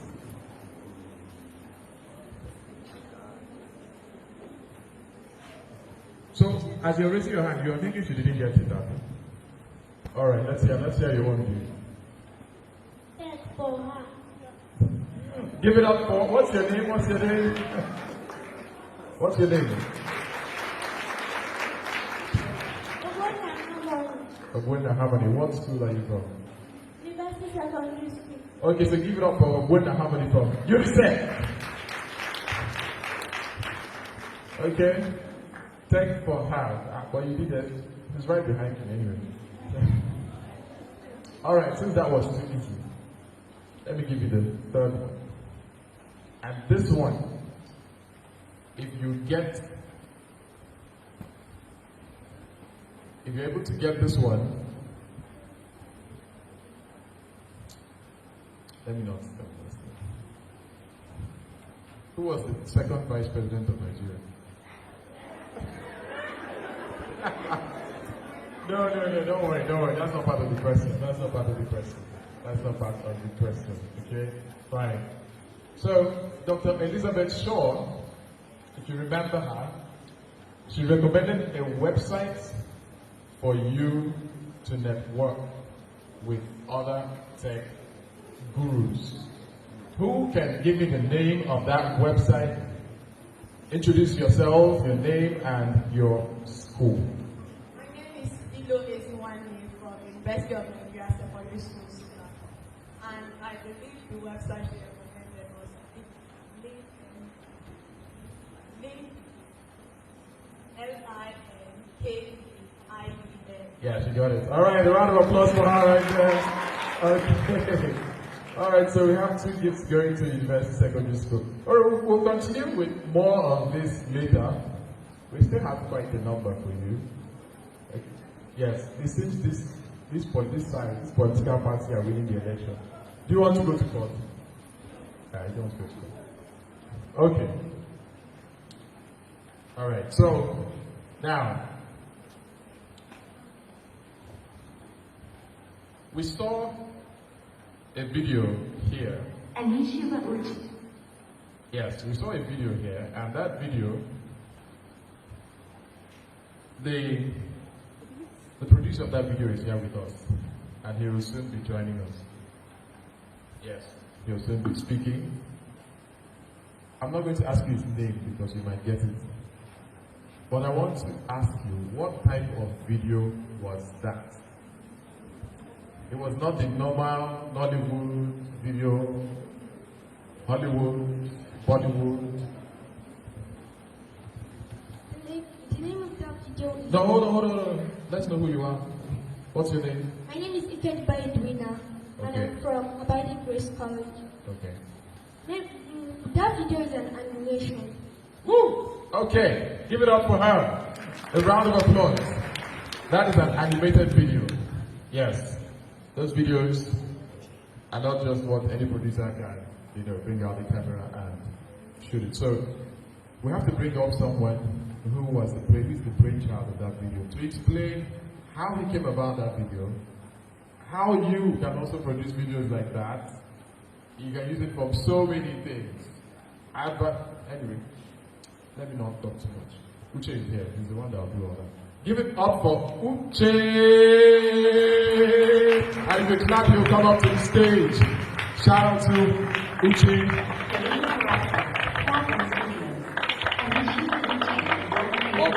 Starting out as an artist with pencil on paper, then oil on canvas. From a young age, he experimented with multiple mediums to express his creativity. Finally settling into 3D and digital art creation, Uche is 3D generalist, with over 8 years experience creating content for the animation, game, visual effects, and XR industry. Recently working on a Nicolacco, a Netflix title that recently released to critical acclaim. Uche believes in finding new ways to fuse the arts with technology to create mind-blowing experiences. 3D animation, AR, VR, and mobile gaming, but a few ways he expresses his love for the arts and technology.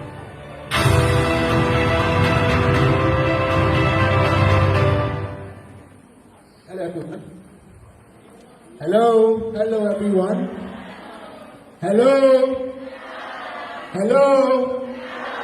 Hello. Somebody turn to your neighbor and say neighbor. Yeah. Good afternoon, everybody. My name is Uche Anisuba. 3D animator, obviously. I am the CEO of an animation company called Program Studios. And we're focused on animation. We do animation for TV commercials, for movies. If you guys are on Netflix, I don't know if you've seen this movie called Nicolacco. Pretty popular movie. We also do animation for video games and virtual reality. How many of you here have seen an animated movie before? Okay, that is a lot of people. Wow. Okay. What's your favorite animated movie? The lady, yes, you. The person pointing to herself, yes, you, yes, with the red cap. The red. Okay. Let's go down. The Snow Queen. Nice. Clap for her. Okay, any other person? Has anybody seen Moana? What do you think about Moana? Beautiful, you like it, right?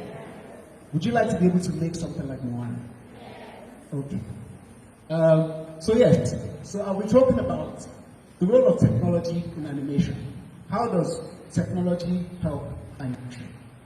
Animation is one of the few... Sorry, another question. How many of you here can draw? Okay. Not as many hands, but that's fine. Okay, nice. Yes. Cool.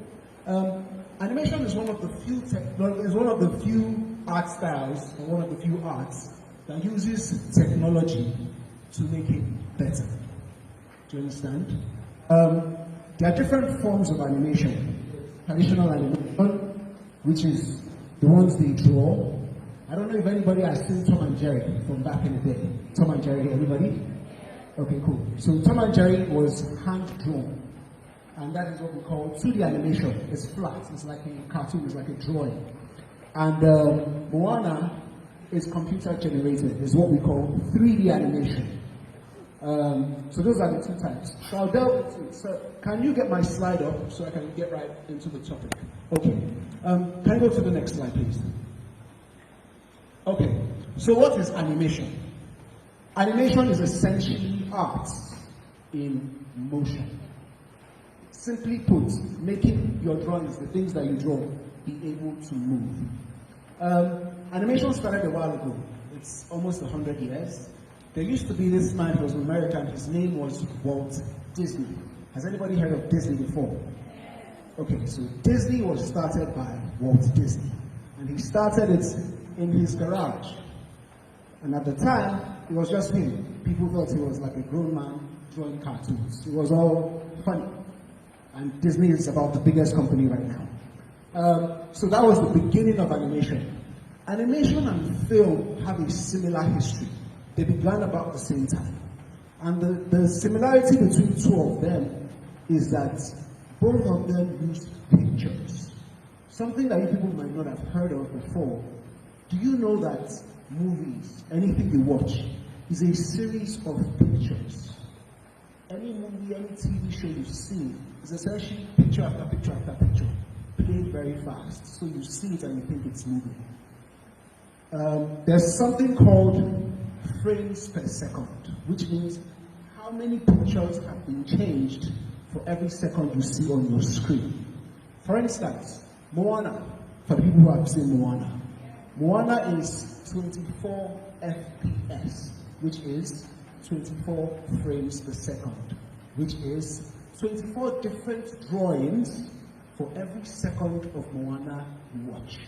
So if you watch an hour of Moana, that is 24 times 60 seconds in a minute times 60 minutes in an hour, and Moana is roughly about 2 hours. Back in the day, people used to draw them one by one, by one, by one. Hard work, a lot of people. Now, thanks to technology, you can have the computer help you do some of those drawings. Can you move to the next slide, please? Hello, next slide. Yes. And so I think I've discussed traditional animation and computer animation. Sorry, talk on to the next slide, please. Okay. So yes. So when we talk about animation, the first thing that comes to mind is cartoon. I remember when I started doing animation, my mom, the typical Igbo woman, was like, "Auche, you just next cartoon. You are a grown man. What are you doing?" And I tried to educate her that. Yes, they use it in cartoons, but they also use it in films. A lot of the films you watch that you love, they love animations that you don't know. For instance, this one. This is Mulan. There's a cartoon version and there's the film version. The horse you're seeing here is not real. If you look to the left, when they were shooting it, when they were doing the film, the lady was riding this plastic thing, this plastic horse. And some animators used their computer to make this real horse. Every movie you've seen, Spider-Man, Wonder Woman, Batman, MCU, that's the Marvel Cinematic Universe. All of them with the big explosions and the robots and all the cool stuff. most of the things you see is animation.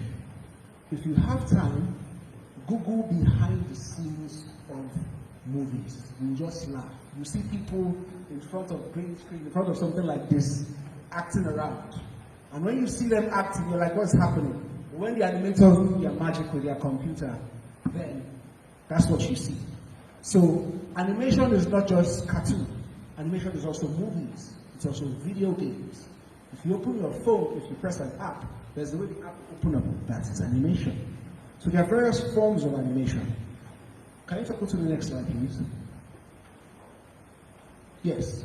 And so to do animation, there are different types of tools out there. There are different animation software. I'll start with a free one. There's a software called Blender. It's absolutely free. You need a system, of course, but it's free to use. There are videos everywhere online. There are videos on YouTube. There are people who teach these things for free. When you're on holiday, when you have time, if you like watching animated movies, you can actually have a system and try and make one yourself. Maybe not make the whole thing, but do like a character you like and make it move, and you start from there. So there's Blender, which is a software I actually learned a couple of years ago, like 2 years ago. There's Maya, which is what I started with. I've been doing Maya for over 10 years. There is Unreal Engine. Unreal Engine is essentially what they use to make video games. I don't know if anybody here plays video games either on the phone or on the computer or on the TV screen. Does anybody play video games? Okay, cool. So they use Unreal Engine to make those sort of video games. It's essentially, the idea of a video game is essentially animation that you can do something to direct what the character is doing. Unlike the kind of animation you watch on screen where they have already directed what the character is doing from beginning to end. You know, Moana will do this, and she'll enter the boat, and she'll meet Maui, and she'll do all that stuff. For video games, there's a bit of programming, which is one way you guys can get into it. And when they code it, you can then be able with your mouse or with your mobile phone or with your keyboard, control the character to do whatever you like. The good thing now is that video games now are becoming almost as real as films. So these days, some people that make animated movies are using this software that they use to make video games to actually make animated movies come out fast. So there's another software called 3D Max. I named it 3D typo error. It's called 3D Max. It's a software used for animation also. Some architects use it to create buildings like this and show their clients. The idea for a software like this is that, imagine someone wants to build this house, but the person doesn't want to spend the money before seeing the house. Someone can use a computer and design this house, and the clients can use the computer and go through and see all the rooms and see everything and be like, okay, I like this house. I'll pay for it and they'll build it. No mistakes here because the person has actually seen the design. These days, the way technology has moved forward, there's virtual reality. With virtual reality, you can put on some sort of glasses and you can actually enter the house and walk around.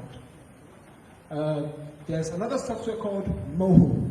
It's a 2D animation software. It's the kind of thing you see on Nickelodeon and Cartoon Network. It's flat style, it's playful, it's like drawings. They use Moho to make those kind of software. There's also Adobe Animate. I don't know how many people here have heard of Photoshop before. Photoshop? Okay. Photoshop is a tool they used to make pictures look more beautiful. So this one is the same company, but they created an animation software for creating 2D animation also. Next slide, please. Okay. I don't think these things are showing properly. There's a list of things I put there, but they don't seem to have come through. But I'll explain them. So there are different industries where they use animation these days. In fact, it's almost impossible to go through your day without seeing animation.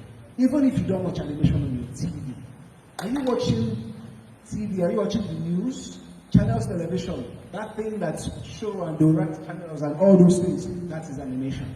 The thing that is writing the news under that is moving like that, that is animation. Do you understand? If you open your phone, if you're on Snapchat, to click a button, the way the light would show, or Facebook, if you click like the way the light would pop up, that is animation. There are a lot of animators working in tech companies, even if they're not working in animation companies, they're working in tech companies, they're working to build websites, they're also using animation. So there are various industries where you need animation. And it's such an industry that it is growing. While I find this conversation very inspiring to me, myself, and to you people, is that Disney just entered Africa like 2 years ago. And so the animation industry in Africa is growing. So for some of you here who might get into animation in a few years, I won't be surprised if you're working in Disney in a few years, you know? So yes, can you move on to the next slide? I think that's probably the last one. Next slide, please. Okay, that's all, folks. Q&A, please. If you have any questions, anything you want to say, I'm all ears. Questions? Anybody? Okay. The lady over there. Yes. Can someone please pass her the mic?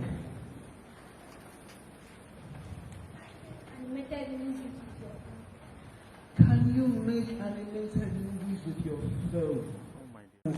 Front and back. 3D animation is something, it is X, Y, and Z. Z means forward. Depending on the animation software, some people change it, but 3D animation has 3 coordinates. 2D animation has 2 coordinates. The coordinate is similar to your map, so you have north, south, east, west. That's 4 coordinates. In the 2D, there's X, Y, which is like a sheet of paper. You can only draw, there's only up, down, left, right. But with 3D, there's up, down, left, right, and front and back. So those are the 2 types of animation. But there's also, on the flip side, hand-drawn animation, which is traditional animation, which people used to do back in the day, and now there's computer animation, which people do now, which makes it faster. I don't know if that answers your question, Claire. Okay, cool. Yes, you. Okay.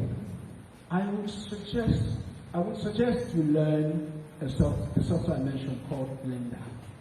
It's free, which is nice. You don't need to pay. There are a lot of tutorials out there. If you have a decent laptop, you should be able to use it. I'm sure most of you are in secondary school, so you might not be able to have those kind of systems.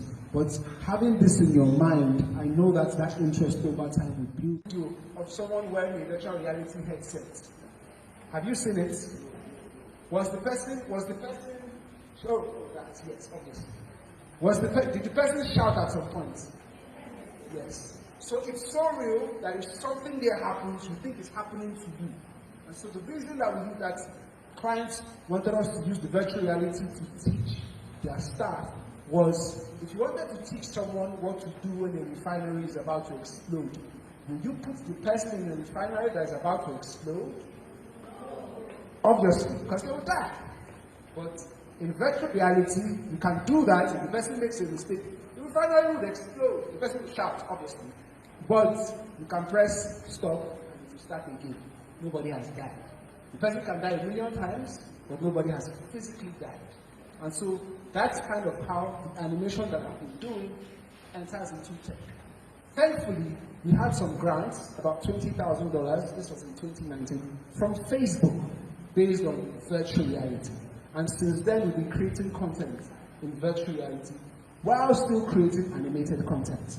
Currently, the thing that I showed you earlier, with the guy with the strong man and the flavor music, is a series that we're currently trying to fund called Ikenga. Anybody here, have you heard of Ikenga or the story of Ikenga before? Ikenga, yes. The Ikenga you know. No, nobody knows Ikenga. So the cool thing about knowing how to do animation is, it's not enough to be watching Disney be doing their Moana, be doing their, when will Nigeria be doing our own? We have our stories here. It's not only Moana and Mulan and all these things. If you have a story and you can do animation, when you are able to do it, you can actually tell those stories. And the cool thing about it is, animation inspires people to do great things. I have a friend of mine who's a software engineer. This guy actually got serious with software engineering after watching Iron Man. Because Iron Man, at some point, was locked in a prison, and he used all this scrap metal, like tin and different things, to make a robot. Do you understand? Now, what Iron Man did and what my friend did is kind of similar, because my friend, they're actually two brothers. They never went to university because their father didn't have money. These people,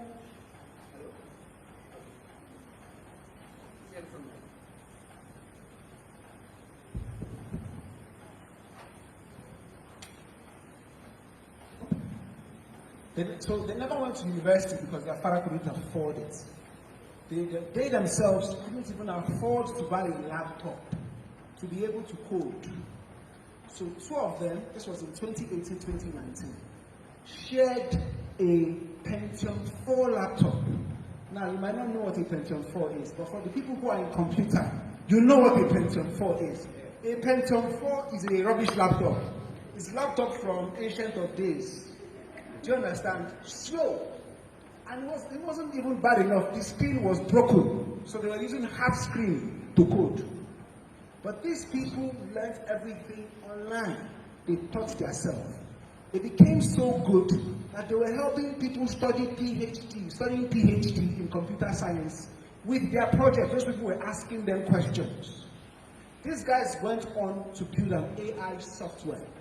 Now, the AI software that they built leverages something called computer vision, which is essentially a computer with a camera that has the ability to see. Now, the thing that they created can be used in different scenarios. It can be used in surveillance. It can be used in organizing things. So the software that they created, there's a company in the UK that used it to win an award. And the award they won is an environment award. And the idea of what they did was, if you're carrying a paper and you're going to a waste bin, the waste bin for paper will open because the computer has seen what you're carrying in your hand. If you're coming with metal, the waste bin for metal will open because the computer has seen what you're carrying with your hand. Now, when those guys built that thing, they compared their software with what Google had and what Microsoft had. Their software was faster. It was so good that over the years they have been trying to get into Microsoft Nigeria. The guy, one of the biggest engineers in Microsoft in the US, who developed something called the HoloLens, which is a big thing, came to Nigeria and took their hand and took them to Microsoft office, shouted at the Microsoft boss and told them, hire these people. Do you understand? And so the conversation about funding, how do I get started? Where do I start from? Start from what you have. If it's a piece of paper, draw on that piece of paper. If you're trying to code, if you don't know how to code, start following people that know how to code.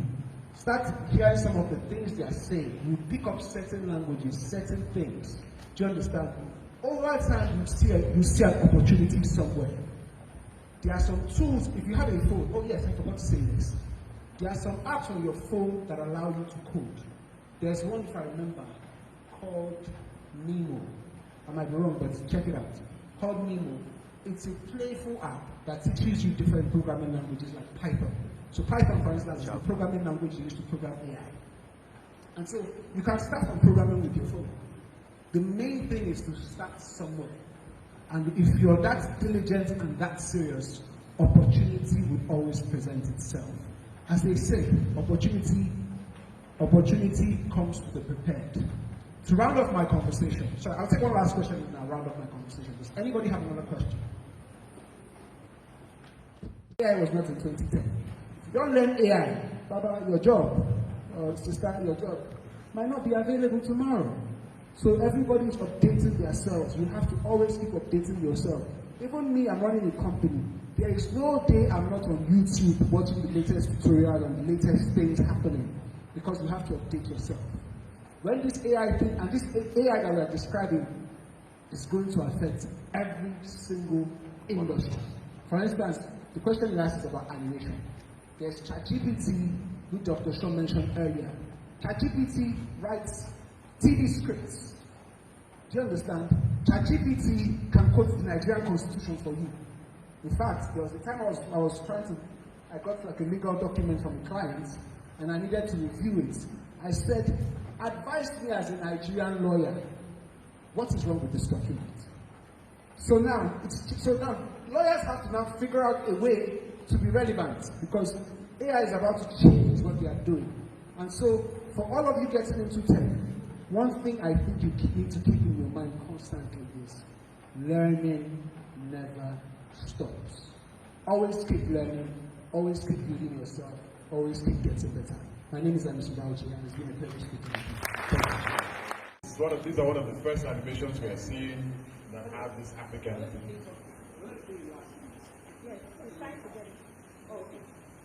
Okay. So the video guys upstairs, yeah, when you're ready, we're ready. Okay. But we still have more prizes for those who have not won something. Yes, we know UNICEF, you've been grabbing some of these prizes, but sure. Okay. So that is the animation. The name of the AI is ChatGPT. A round of applause for her. Okay. My name is Chinedi Manuela. I'm from St. Catholic Comprehensive Secondary School. The two types of animation are... Give me one, so that... another person can give us one, yeah. 2D animation. Okay, 2D, so that makes it easier for the next person. A round of applause for her. Okay, so what's the second type of animation? The second type of animation is 3D maths. Oh, what's your name and what school are you coming? Also Chioma from All Saints Secondary School. Okay, a round of applause for Chioma. Okay, 2D and 3D animation.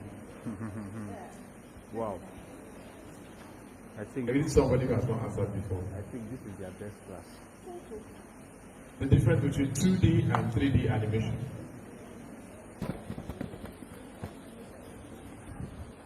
Name and your school.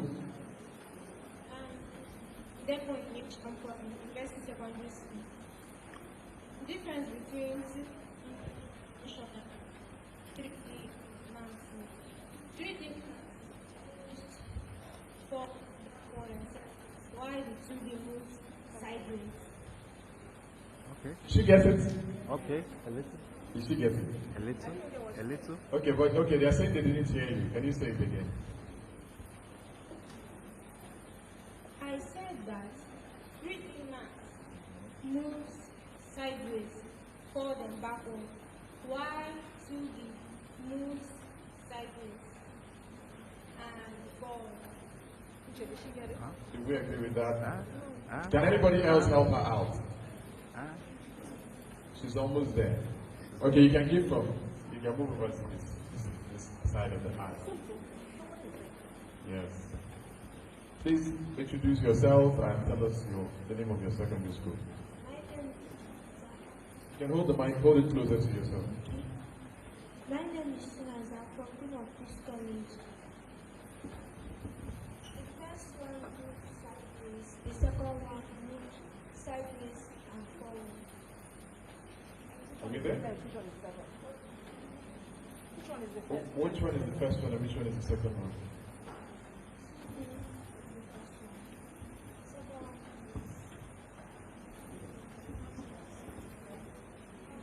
Well, that was a nice try. That was a nice try. Okay. So, yes, your name and the name of your school. My name is Esema Emmanuel Lachisto. I'm from Eden Community Secondary School. 2D animation moves front, side, and back. While the 3D moves flat. What? Side. Is that your final answer? Is that your final answer? Okay. All right. Any other person wants to add to that? No, we'll take one from here. We'll take one from there. So we'll balance everything out. Okay. Thank you. My name is Ugoke Precious Amarachuku from Albange Secondary School. The two types of animation, which is 2D and 3D animation. The 2D animation, which is also known as flat animation, it moves sideways, that is XL as it axis. While the 3D animation, it moves XL and Z, which is sideways and the Z starts forward. Okay. This is very, all right, let's give it a round of applause. Let's give it a round of applause. Does anybody think that they can do better? Does anybody think? Can we have the?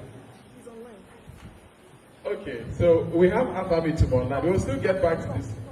Okay, we have Professor Itum online. We'll get back to this question. So go back to your brain and try to align it. You're almost there, but you need to arrange it. We'll get back to that. Professor Afam Ituma, welcome. It's a pleasure to have you here. Thank you. Right. Thank you. Can you hear me? Thoroughbred scholar with solid record of achievements in senior leadership roles in higher education across different continents, Professor Isha Aizuma earned his MBA from the University of Leicester, UK, PhD in Human Resource Management from Brigham University, UK, and postgraduate certificate in Teaching and Learning from Brigham University, UK. He is a fellow of the UK Higher Education Academy. He started his academic career in the United Kingdom as a graduate teaching assistant at Brigham University, UK. He held academic posts as lecturer at Brigham University, senior lecturer at Oregon University, UK academic consultant at Dunfermline Institute, UK, and professor of human resource management at ACON.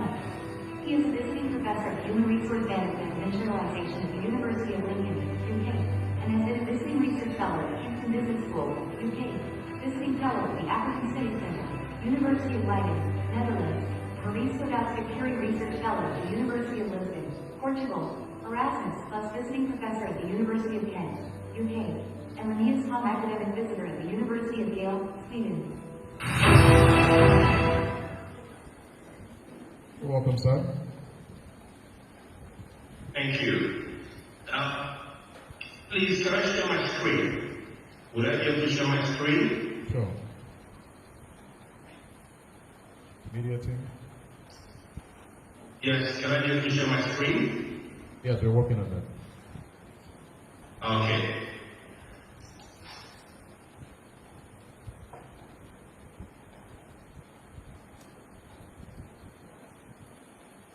Anyway, while you're working on it, let me start by saying how delighted I am to participate in the Techforher seminar being organized by Ben and Christie Academy.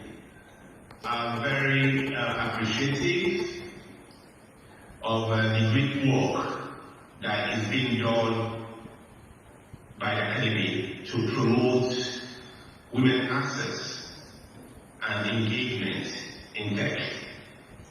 So I commend particularly the Growth Coach, Noel, for her pioneering efforts in this area.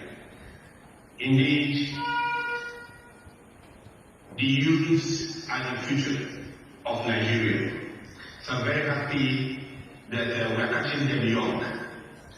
The young shall grow. So this seminar, which is targeted at secondary school students, is very apt. And I'm very sure that the students will go out today challenged, excited, and informed about the opportunities in technology. What I want to share briefly with participants is some of the things we are doing at OTT University in using technology to promote learning. What we're doing to use technology to promote learning.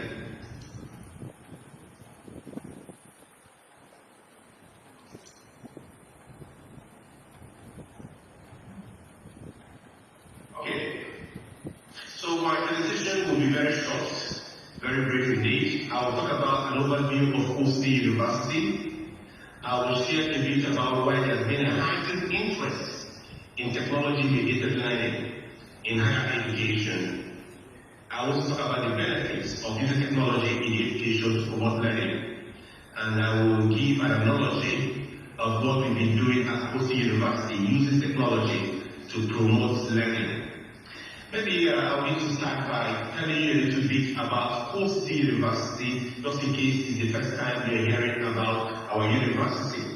We are located at Enugu, is a private university founded by a foremost educationist the very Reverend Father Professor Stanley of blessed memory. The university was granted license by National University Commission in 2016 and was started academic activities just thereafter.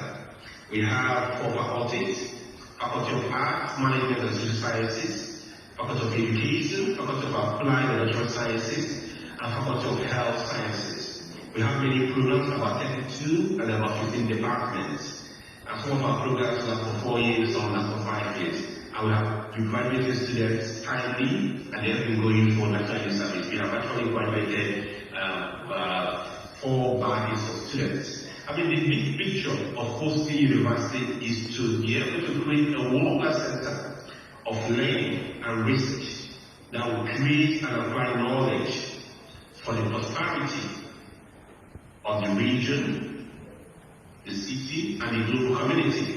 And more importantly, to produce well-rounded, entrepreneurial, and globally employable graduates. And to be able to do all this, teaching and learning is very, very key. And why is it that we're talking about using technology to promote learning? As you may know, advances in technology is driving globalization and digital transformation. As such, institutions, schools, secondary school, primary school, and what we call the universities should be able to help students, expose students to the relevant technologies that can help them to be able to learn effectively and even to operate in the 21st century. Interestingly, COVID-19 pandemic and the lockdown of institutions demonstrated the importance of technology. During the COVID pandemic, as you recall, many institutions were closed. How were some institutions able to navigate that process? How were institutions able to continue to learn? And there were some lessons that were learned, and Coastal University was a key proponent of that effort to use technology to promote learning even during that COVID. And I will explain to you how we were able to engage our students using technology platforms. So by integrating technology to the curriculum, teachers can harness online learning as a powerful educational tool. This is one of the key things we'll be doing in the university, using different technology platforms to promote learning. The effective use of technology in the classroom can increase student engagement. It can help improve lesson plans and facilitate personalized learning. I've been interested in the US. Middle school students say digital education tools have helped them enormously. And I believe that students in Nigerian universities, secondary schools, primary schools, if they adopt technology, they will also experience its benefits. But let me also start by talking about why you need to adopt technology in higher education. Because if you are in the next stage of your career, your educational pursuit is going into university. So one of the things you're going to be thinking about is what are those universities that will be able to equip you fully to function effectively on graduation. So you need to be thinking about the university institutions that are leveraging the power of technology. Because technology can provide you a lot of opportunities. It provides students with easy access to information. In the past, what we had was what we call sage on stage, which is the academic who is the repository of all knowledge, communicating to students, teaching them. These days with technology, you can access all kinds of information. A simple one will be to just do a Google search and be able to find ideas on Wikipedia, you get information. And there are a lot of other platforms that can enable students, scholars, get information. And the implication then is that as an academic, as a lecturer, you need to be prepared. Because students are going to waste whatever you're teaching them, they're going to interrogate the concepts, and hopefully we can be able to learn and much better. So technology has enabled us to widen access to information, not only to the teacher, but to participants, to the students. And it can also help to facilitate deeper learning, not superficial learning, because through simulation, through real-life scenarios, role-play exercises, using technology very well, you'll be able to deepen your understanding. It will not be just a case of cramming, round learning. You will use technology to be able to understand the concept and be able to use it to solve problems. Interestingly, with the use of technology, depending on the type of technology you use, it will make the classroom very lively. So if you have a multimedia classroom where you have speakers, whiteboards, electronic learning facilities, it makes it lively because you can do a whole lot of stuff. You can watch video, so you can help to understand the concept in thoughts. You can use it to chat. You can use it to do a lot of stuff. So it makes learning very exciting. And in making learning exciting, it also helps to keep student attention. You know, attention span is very limited, so you need to ensure the students are engaging with the concept you're teaching. So with technology, students can engage much more than with chat technology. And it enables students to learn at their own pace, it facilitates collaboration, interaction, and it prepares students for the 21st century skills. And interestingly, it also helps teachers to easily track and monitor students' progress at any time. I mean, what are the technologies that can be used to promote learning? What are the technologies you can use? The easy one you can talk about is your phones. You can use your phone to access information. You can use your phone to learn. And there's so many other reasons why people use their phones beyond the basics of communication. I will share a short video clip where I end in this presentation to show you the also converse side of using telephone without making a balance in terms of the fruitful use of telephones. Okay, so there are so many other things you can use, to promote learning. We can use videos, computers, tablets, laptop, webcams, touchscreen, blogs. There are so many softwares, there are so many platforms. We also have virtual classroom. I'm going to do one more on virtual classroom. As you already know, we need internet to be able to access most of this technology in a fruitful way to promote learning. So during the COVID era, the big challenge we noticed among our students, because we deployed technology, what we noticed was access to internet, because they were not on campus. On campus, we have full access to internet, but some of them were accessing from their homes, so they had a challenge. So internet is a big challenge. If we want to use technology to enhance learning, the government, private organizations have to support the initiative to provide more access to internet, high-speed internet connectivity to help all students to learn. So I want to zero in on learning management system, which is what we use to promote learning on campus. Learning management system. It creates a virtual classroom. Most of the things you would have seen in real life is now transformed and transferred online, so they can create another classroom online. So with the learning management system, you can do many activities. You can manage the courses.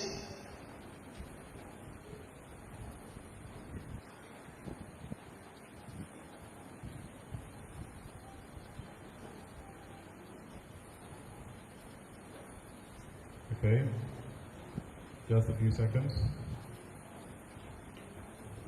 While our tech guy reconnect, and everything is tech now, tech all the way.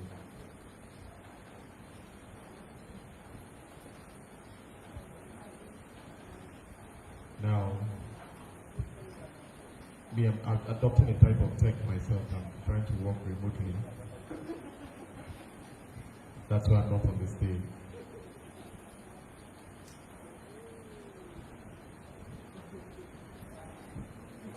Okay. We have it back, Professor Apam Ituma. Okay, great. Okay. Can you still see the screen? Yes, we can. You can see the screen? Yes, we can. Okay, great. So I was talking about our virtual classroom, which we call MyCCU, named after our university. We customize it. So it can do a lot of activities. We can use it for course management, tracking progress of students, assessments, and all that. So I'll give you specific examples of what we can use MyCCU or learning management system to do in order to promote learning.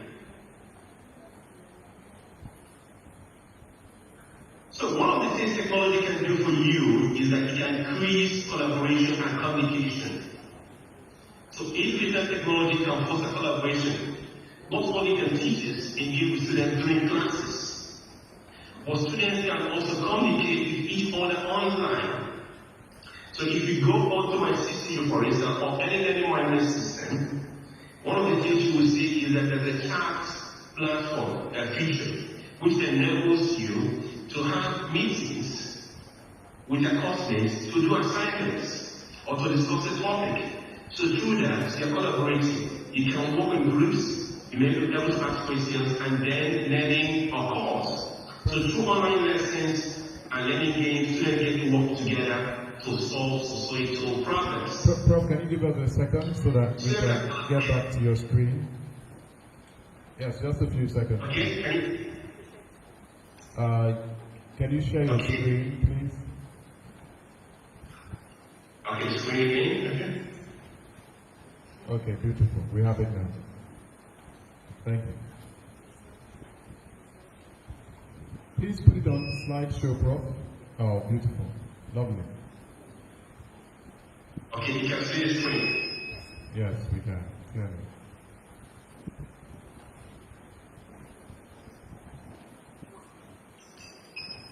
Okay, so you can use a platform to collaborate with students in your class or even students in other universities. So in Kofi University, we do a lot of international partnerships.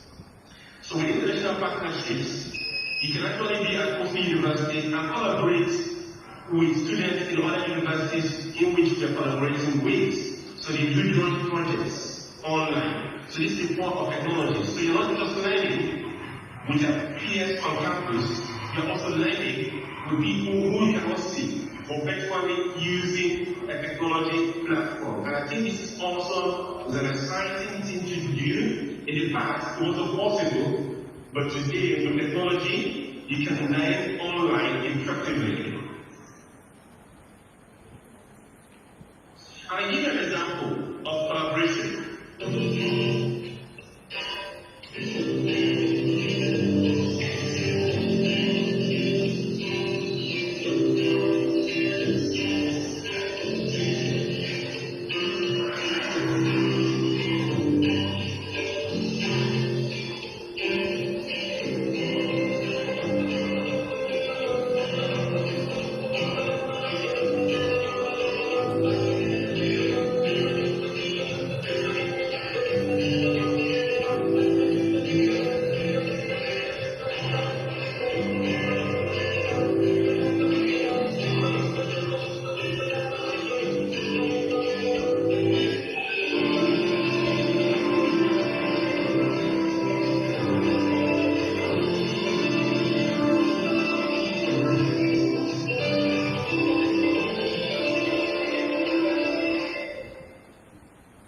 Okay, so you can see from that video clip that Coastal University, we have collaboration with a university in the US.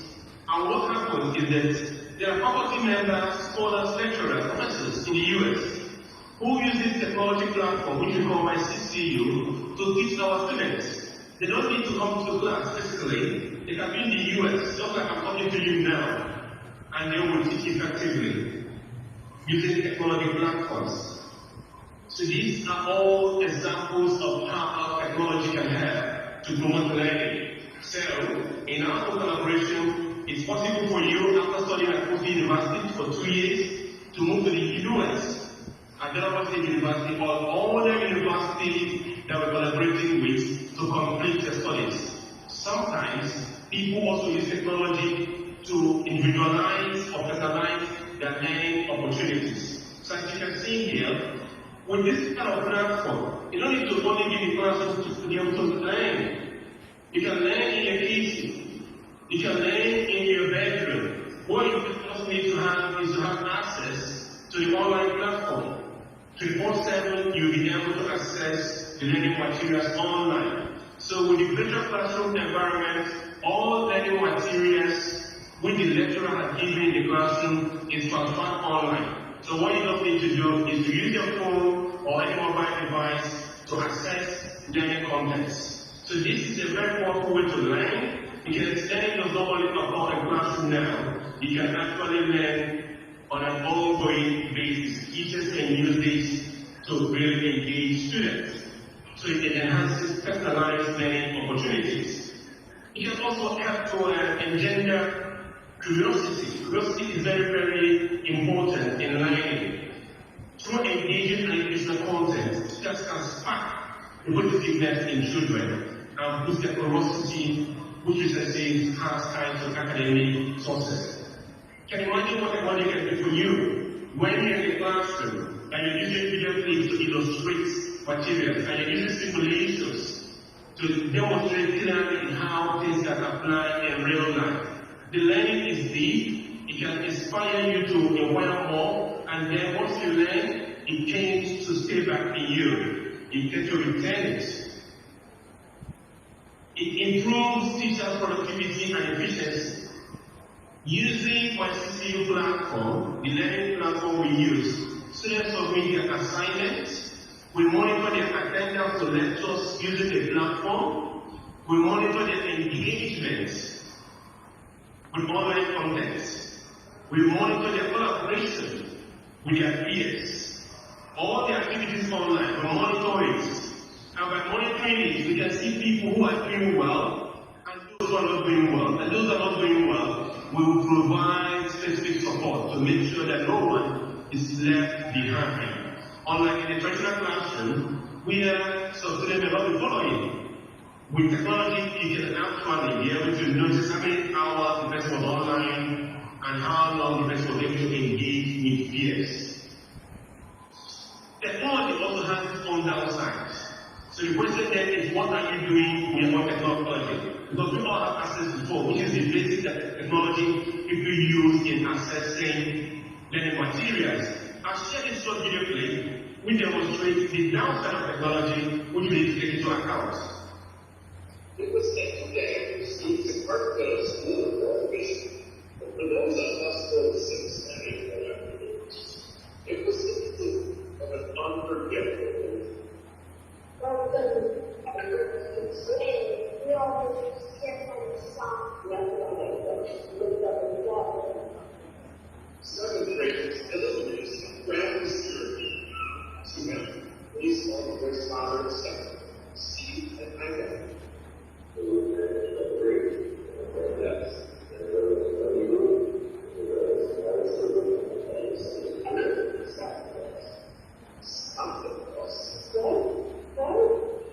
The officer and others and security clinician of just finished driver example of the words and a reason right for this.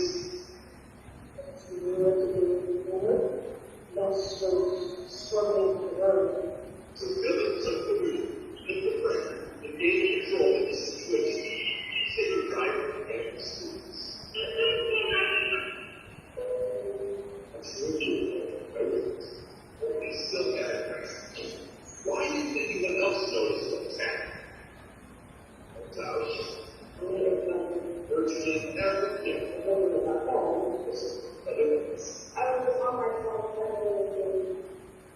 We hear a lot about the consequences of too much screen. But one thing I never considered until now is the loss of situational awareness. What's happening there? That somehow, that's just the record that it was happening. And that's the height. And Steve said, that's the lesson.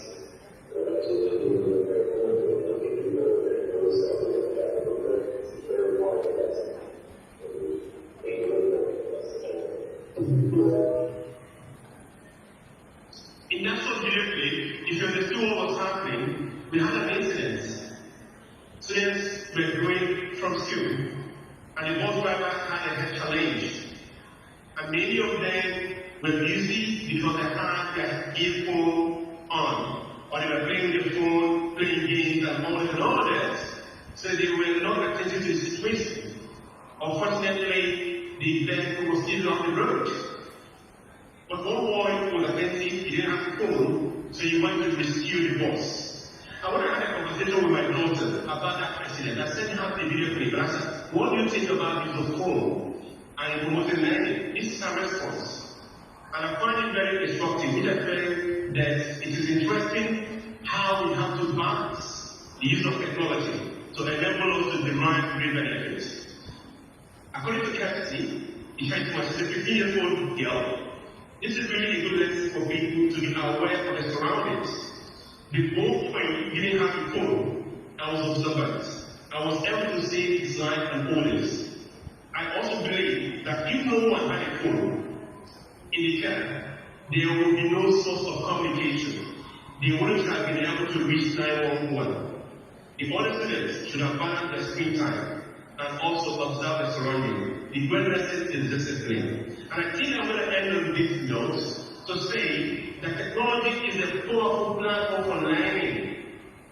But we have to be very conscious of what we use our phones and technology platforms to do. Because for everything that has an advantage, there could be disadvantages as well. So we must make sure that we set a boundary, a balance. When we use technology platforms to study, and make sure that they're very attentive to the environment as well. So in summary, in the information age, you must need to learn how to use technology. Because technology is the way for the future.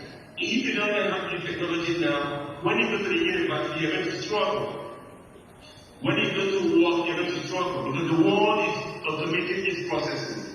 Previous speakers have talked about artificial intelligence. They talked about innovative ways of doing things. And many of these things rely on technology platforms. So it is important for girls, not just girls, boys, everyone, to become acquainted, used to using technology, particularly fruitfully in learning, to be able to maximize learning opportunities, and also to prepare effectively for the future world of work. Thank you for having me. I once again thank the organizers, Ben and Christy Academy, for the great work they're doing with these young people. And I look forward to having some of them in future at Coast University. Thank you and God bless you. Thank you so much. Thank you. Thank you. Okay, so we've listened to Professor Ituma, and a very amazing resume you have from, I was hearing UK, Netherlands, UK. You know. I'm hoping that someday we'll have that arsenal of resume. Thank you for making our time to address us right here. Thank you so much. I wonder if there's any question before I leave. Okay, we'll take 2 questions because of the paucity of time. One from here, from this side of the aisle, and another from the other side of the aisle. So, okay, let me get the microphone across to you. Quick one, just quick one.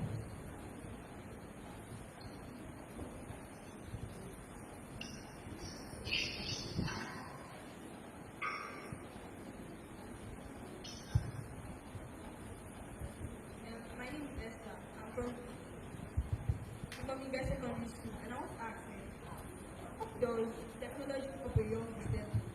Like, for example, if you want to teach a young child that is deaf and dumb, alphabet stuff, like technology, how does it work? Or how you use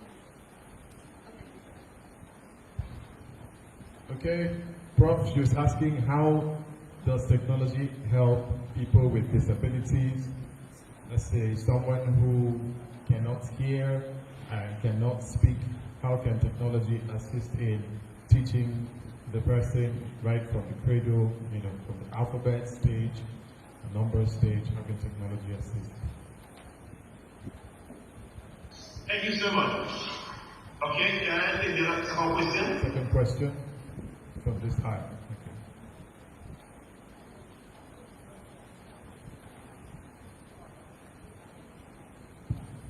My question is, how does phone save life? Phone save life, because in that story, they said the boy does not have phone, but yet he still saved people. The people in the car. So, Prof, did you get the second question? Okay, can you repeat it, please? Yes. How the boy did what? That how how the phones save lives, because in the story, there's a story, and the young boy didn't have a phone, but somehow life was saved. So she's asking how you can use a phone to save lives, maybe in the case of an emergency. Oh, I beg your pardon. I didn't quite hear you clearly. Was it asking about how the boy managed to save lives, or how the boy saves lives? Both. How did he manage to save the lives, and then how can you use phones, I think? Yeah, to save lives. Okay. I've not answered before, okay? She hasn't answered before. My name is Abalon Kasemobi, based on Nigeria Secondary School. Our positive views is the mode of transportation. How? You can get to one place from another using cars which can carry people and goods rather than trekking there, carrying for the home. Okay, thank you very much. A round of applause for that. Introduce yourself, your name, and the name of your secondary school. My name is Juliet, and my school is All International Secondary School. Okay. Working on site means working in an office. Why?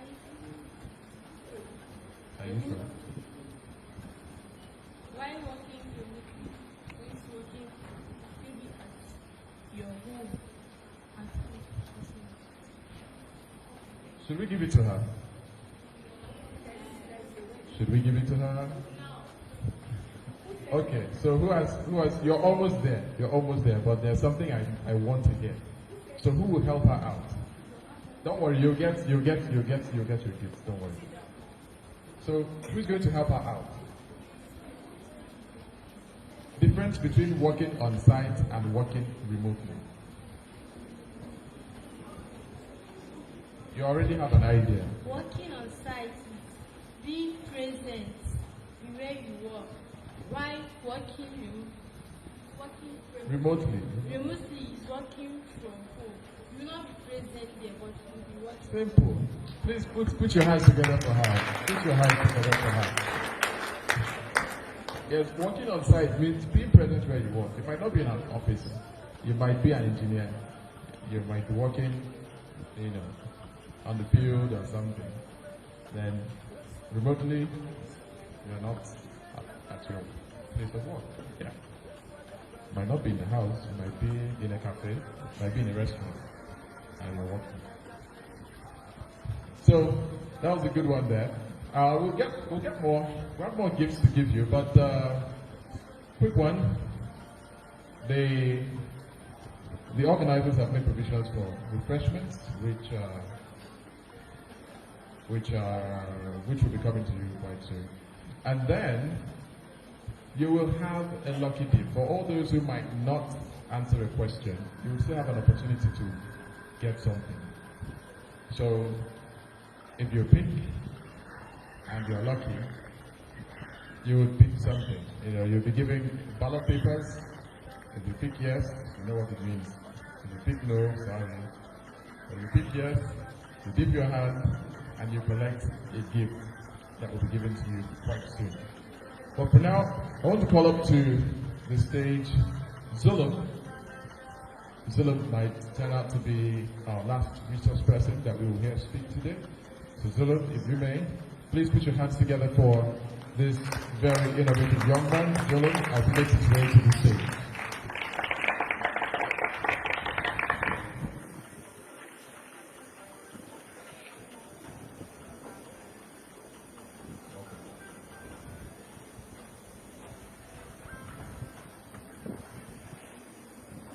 Good afternoon, everybody.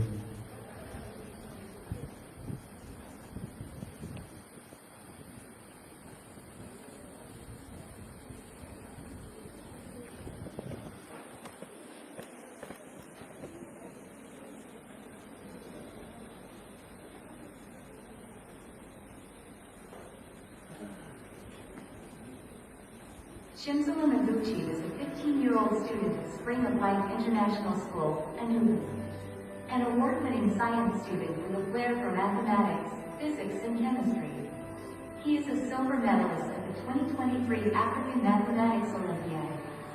He is a teens advocate passionate about helping other teenage and preteen boys and girls to grow to their full potential and to prevent violence and toxic masculinity from taking over the society. Shinselin loves traveling, reading, dancing, and movies. He is the founder of the Rose Initiative, a platform he uses to provide trainings and mentorship for teenagers. Good afternoon, everybody. My name is Aguchi Petrim. I'm a teen advocate and the and founder of Heroes Initiative, and I'm here to speak to you guys on how to avoid peer pressure. So before I begin, I would like to tell a story. Around my just 2 to just 3 days, I would always beg my parents to get me an iPhone because there was so much hype behind the phone, and that's what most of my friends had. So I would always beg my parents to get me the phone. They knew I didn't really need the iPhone because I already had a phone then. They knew I did not really need it, but I was just asking for it because other people had it. So they wanted to teach me a lesson, so they didn't get me that phone. So I now learned the lesson, and that will bring me to my topic today. What is peer pressure? Peer pressure is the feeling that one must do something or have something because their peers or friends or social group has or is doing it. So it is important to understand that peer pressure can be positive or peer pressure can be negative. We all know what positive and negative things are. So I'll be focusing on how to avoid negative peer pressure. What are the causes of peer pressure? Lack of self-esteem. So self-esteem is how you see yourself, how you view yourself, the worth you put in your name. So if you lack self-esteem, people would obviously notice that and they will find it easy to exploit you and use you and tell you what to do. And you find yourself falling victim of negative peer pressure. You begin to do things that you never found yourself doing before. Another cause is the type of friends you keep. If you keep negative friends, you don't expect to start doing positive things. So when you keep negative friends, you begin to do negative things. But if you keep positive friends, you do the right things. Another root cause is the need to fit in. Because the things that trend these days are mostly negative things. Wearing short clothes, chiking, dating, those are what is reigning these days. So people feel the urge to do it so that they will feel accepted and wanted by the people that are considered fresh or popular in their set. And one of the biggest causes of negative peer pressure is the trends set by the so-called influencers. So it depends on the influencer you follow. If you follow positive influencers that raise up the beliefs and values your parents have set for you, you fall under positive peer pressure. But if you begin to follow the negative influencers, you start following negative peer pressure. So how can negative peer pressure affect you? It can affect your academic performance because when you're hanging out with negative people, there's no way that you guys will be reading. You guys will only be doing the wrong stuff, and that includes not reading your books, and you begin to disappoint your family members. Another negative effect is the kind of choices you make. When you start keeping bad friends, you begin to make bad choices, which could ruin the rest of your life, and I don't think anyone wants that here. Another effect is depression. When you begin to do things you don't want to do, when you begin to do the wrong things, you fall into anxiety and you begin to feel sad. This leads to depression and oftentimes suicide. So, how do we avoid falling victims of negative peer pressure? Number one, you can say no. A single and firm no can set boundaries with these negative people. When you say no, they know that there are certain lines that they can't cross when coming to you. They know there are certain things that you cannot do. So when you say no, these people tend to back away from you because they know your values, they know your beliefs. Another way to avoid peer pressure is by setting boundaries, knowing the bad from the good. When you set boundaries with your friends, they know the type of things that you can't do. Let's say, for instance, now they want to go for a midnight party and they know that you don't go out in the night. They won't dare to ask you because you have already set that boundary with them. Another way to avoid peer pressure is by telling your parents. Your parents will always give you the best advice because they want what's best for you. Most people tend to hide the wrong things from their parents because they know it's the wrong thing, and their parents will shout at them. But your parents are only doing what's best for you. So I would advise you to tell your parents if you're falling victim of negative peer pressure. Another way to avoid peer pressure is by keeping friends of the same values and belief system. So what are values? Values are your moral code of conduct. When you keep friends that have the wrong values, you find yourself doing the wrong things. When you follow influencers with the wrong values, you find yourself doing the wrong things. Like if you're on TikTok, you're following the wrong influencers, they are doing the wrong dances, wearing the wrong clothes. You begin to find yourself wanting to do these things because those are the trends set by the modern days. So before we leave here today, I would like you guys to go home with 3 things. To remember these 3 things as you go home.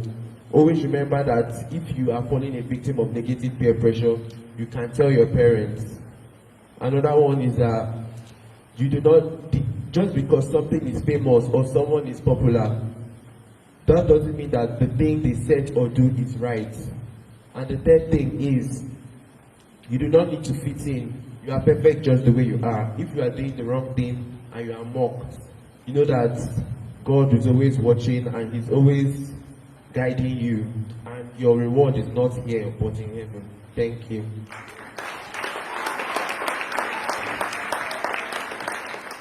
From community secondary school, Bimbo, your peers are those people that you mingle with, your friends there.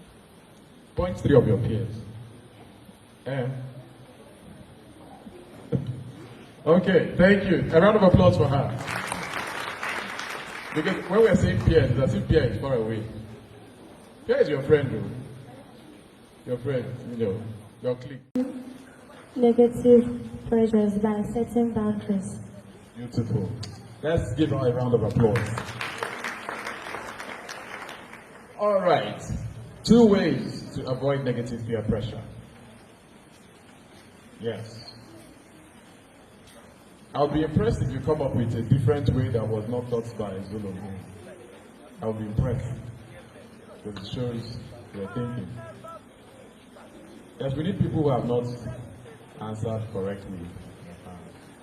My name is Bubujoy from CHS Ajalogu. From T High School Ajalogu. Okay. One way is telling your parents. Beautiful. Very simple. Simple and short. Tell your parents.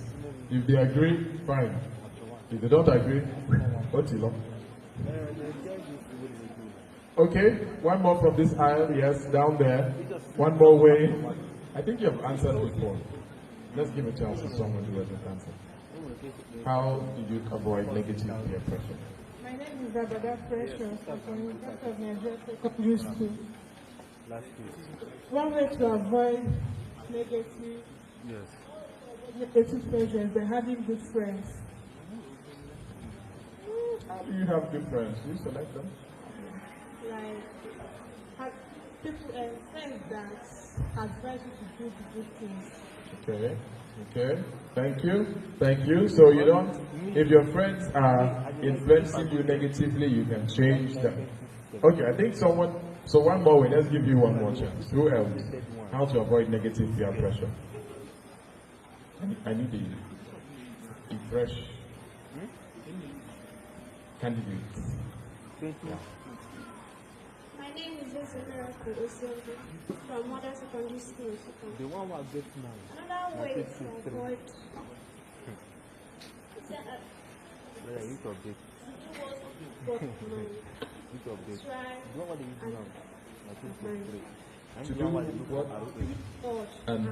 Okay, that's very philosophical. Thank you very much for that. Very philosophical. Give a round of applause, please. Please, can we, media? Thank you. That's not a citation. She can do it here. hello everyone, while we're still trying to sort out something. I gave them something, a clip to play. Do you have it? Okay, it's marketing unit presentation slide. Okay, so while we're at that, I want to appreciate Coach Noella. When I saw her, it was like 3 years ago, and she made a very tremendous impact. She came to coach our marketing crew. Can we give it all up for her again? Thank you so much. And we want to, on behalf of the management of Coal City University, appreciate the wonderful Ben and Christie Academy for this wonderful, wonderful event. I was telling Amara, coincidentally, I taught her in Teens Church when she was still a teenager. I told her that I wish we, our own age, had this kind of seminars. It would have had so much impact on the choices we made before we took our jump, and even before we became who we finally became. Some of us turned out right because of God's grace, but I want you to leave here appreciating Coach Noella and this foundation for trying to do this for you. Don't feel that you're so tired and that they wasted your time. Can we give it all up for this event today? For I know you're going to work out of here change. Thank you so much. You're very welcome. You're going to mentor my son. You're not running away from him. Okay, so Coal City University, as you all know, we believe in various things, and one of them is values. So we don't joke with your academics and we don't joke with your morals. All of them put together is what Coal City is all about. While we are waiting for the slides, Coal City University, like my Chancellor said, Professor Afamicha Ituma, that we have 4 faculties. So do well. And I know you have access to your phones and all, Google about it. And there is a particular number there, which is still the number that is on the slides and on the flyers that will be shared. I don't know, Coach Noella, can they share the flyers while we are talking? So ask your questions. I will be the one that will answer you, so just feel free. I pick calls anytime. That's why they call me 9 p.m. and I'm like, oh my God. So Coal City University will impact in you, and we have the CCU Advantage, which my VC had already listed out, which is the online learning platform, which is what this is all about, exposing you to the world of tech. You will have access to study in the comfort of your rooms. I am a lecturer there as well as the head of the admission unit. I mark my students' scripts in the comfort of my house, and they receive their answers, their results in the comfort of their room. So I can be talking to you and I have set the quiz and you're doing it and you're seeing your score. You don't need to say, I need to go and sort the lecturer for me to see my score. No, that is Coal City University for you. You don't buy your handouts, you have your reading materials on the learning platform that he mentioned, that is the My CCU platform. So actually we are here today because we've always had this partnership with our coach, Noella, and we said, why not? Let's be here. Our Chancellor, Sir Chinedu, is a very wonderful philanthropist, and the school is a non-profit private institution. It's an institution. So the flyers will come to you, go home, discuss about it. When you're making your choices, make sure that you are making the right decision that will enhance you and help you work in the success that Techforher has brought to you. Thank you very much.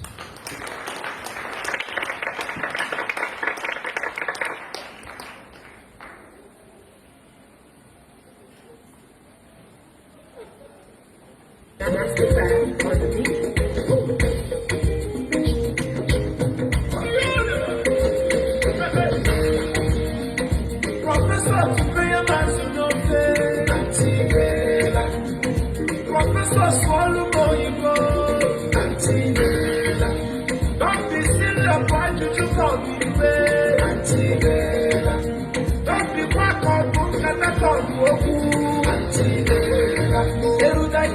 professor. Swallow go, you go.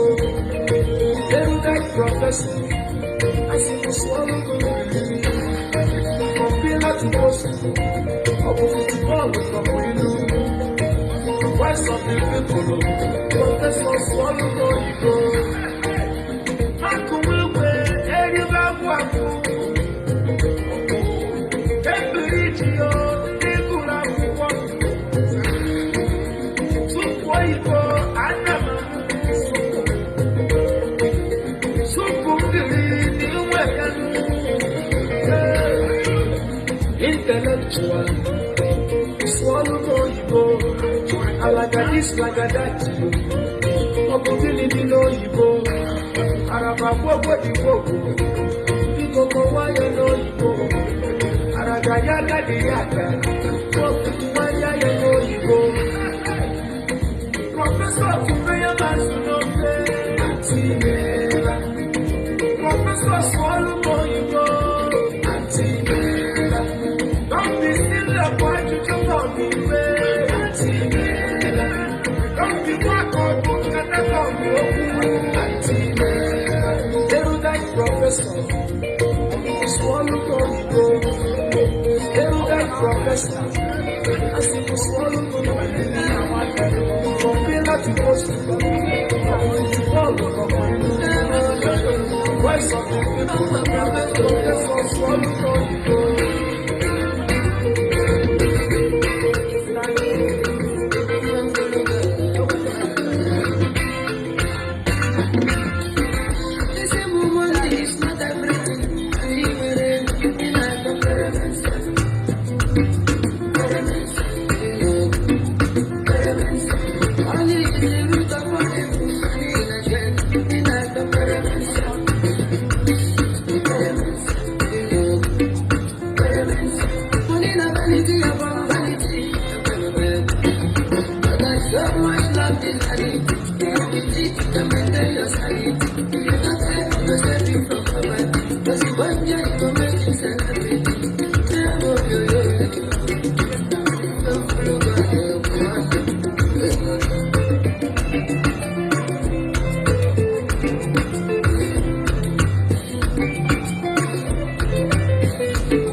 Christie Academy, for putting this off. We're gradually winding down, but we still have some goodies that we want to share.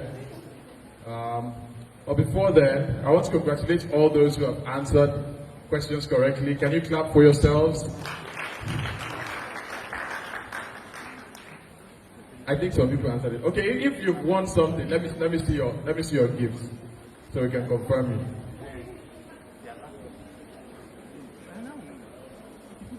Let me know how many people have passed this exam. Raise it up. Let's see your gifts. Wonderful. Wonderful. So many bright young ladies here. Oh, that's great. That's great. That is wonderful. Okay. So, for those, I know those who won. Yes. MP or APC. Or Labour Party. You show us what you picked. And if you pick the right picking, then you can dip your hand here and then you go on with something. Are we ready? We're not ready. Are we ready? Are we ready? Ready. Okay, so We'll proceed line by line, starting from this row. Please note that if you have won something, this is not for you. Yes, and I know all those who answered my question correctly. So don't block the destiny of others. Amen. So we'll proceed line by line. From this line, we're going to go. You know how you give when you're giving offering in church. So it's going to be this line. So you come up this way, Then the second line comes up. That lady has not won anything. So you can proceed. Come up. Let's go. Let me come down for easier arrangement.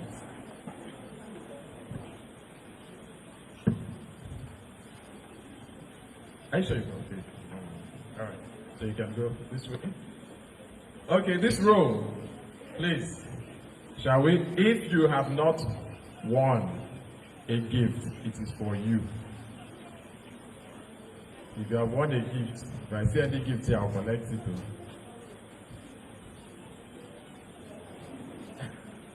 Okay. I'll collect any gift I see. So, what did you, who has picked? Let us know what you picked. What did you pick? Hold on, let me get the microphone.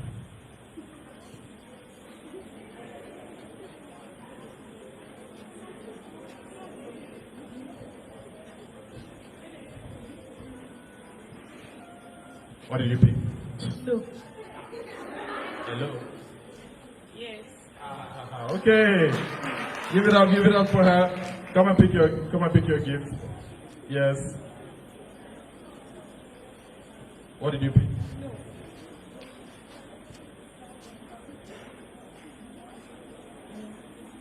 Okay. Can we have this line come forward? Yes. Yeah. Those who have not answered, who don't have a gift, this is for you. So congratulations to the winner from this row. The last lady standing. Yes, come up quickly. Hello? Shall we? Please. Okay, they've got gifts. All right.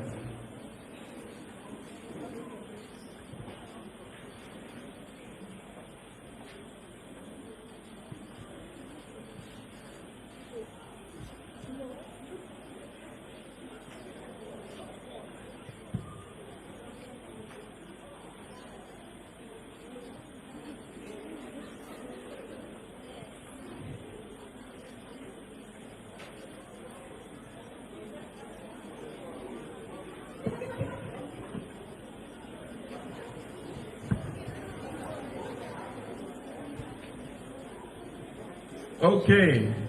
Yes, this entire row, for those who don't have, please, if your gift is in your bag and you come here, we'll go and collect it and give to another.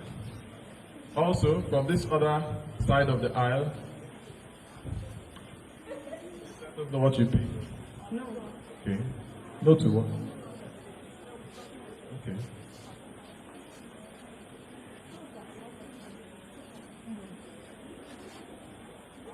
Shout it, let us hear what you do.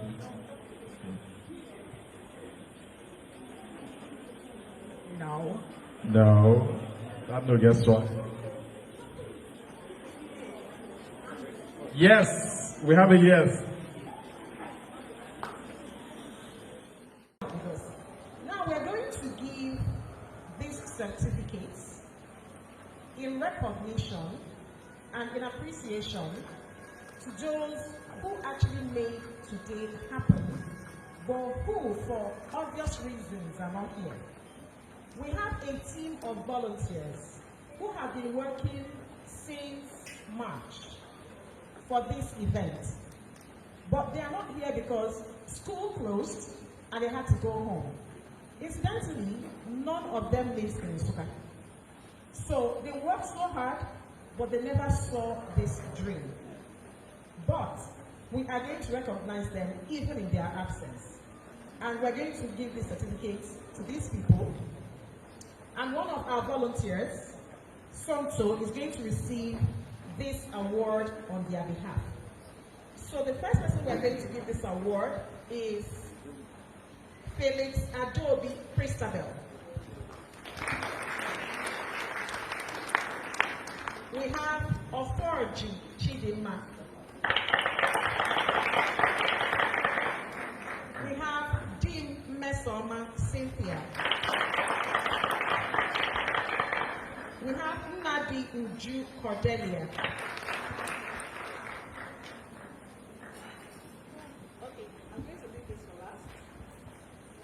We have Obi.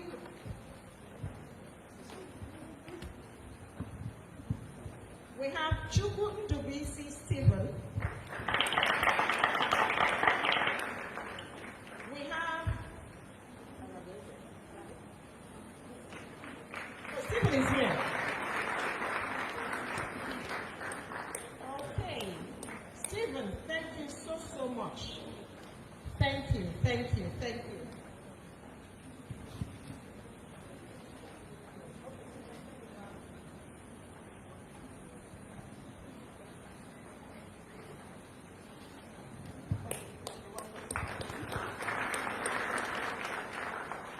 We have Aradweze Chisom Perpetual. Okeke Ebubechukwu Vanessa. Chukwu Uzubechukwu Progress. And then we have a woman I would describe as, when you need someone to lean on, or when there are people you just meet and you're asking yourself, how long have we actually known ourselves? I approached Professor Opokansi. I mentioned earlier that Professor Opokansi has been with us all through our journey to develop young people. And then I called him from Lagos and I told him that we had this thing we wanted to do, but I didn't know how to go about it because I'm not on ground, and I needed people who were going to help me. And he said, there's a lady I'm going to give you, she's just as passionate as you are when it comes to developing young people. And he gave me her name. I called her up. Her enthusiasm overtook my own enthusiasm. Her passion overtook my passion. I was like, what's going on here? Did we discuss this thing earlier? I tell you that this woman has been a strong force. She was working up to this morning. Before I woke up, she was already on the road, going to pick some students to be here. She's as passionate as seeing young people succeed as 15 people together. Picking up to Mrs. Chinedu Ambara. Where is she? Mrs. Chinedu Ambara, she's just phenomenal. Thank you so much. She's my sister. And guess what? We met for the first time today. And we've been talking for the past 5 months. But we met for the very first time today. Thank you so much, my sis. Thank you. Without you, I could have been discouraged. Thank you so much. You people were working remotely. It's tech. We were working remotely with tech. And just like we're talking about what technology could do, I live in Lagos. Sandra, who is the event consultant that designed this entire event, she lives in Port Harcourt. But all of us were coordinating the activities with people in Nsukka. We just arrived in Nsukka on Wednesday for the first time for this event. But the people in Nsukka had already done the groundwork. We were also doing the groundwork from where we were. So that's the power of technology. We didn't need to be here to make this happen. But we had a team of like-minded people who were as passionate, as determined as we are. Thank you so much, my own sister from another mother.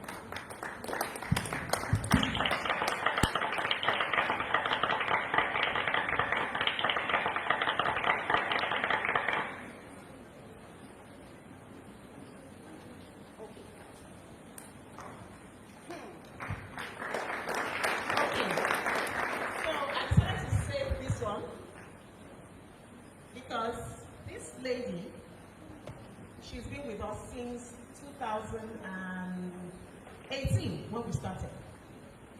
And she's with us today. I met her as a young girl, not married. But today she's married with a kid. And she's still here standing. She was with us in 2018, she was with us in 2019. And now she is with us, working tirelessly. And not just her. She's been working to see that this happened with her husband. Her name is Somto Chukwuvivian, and she's standing right beside me. Thank you so much, Somto. Thank you.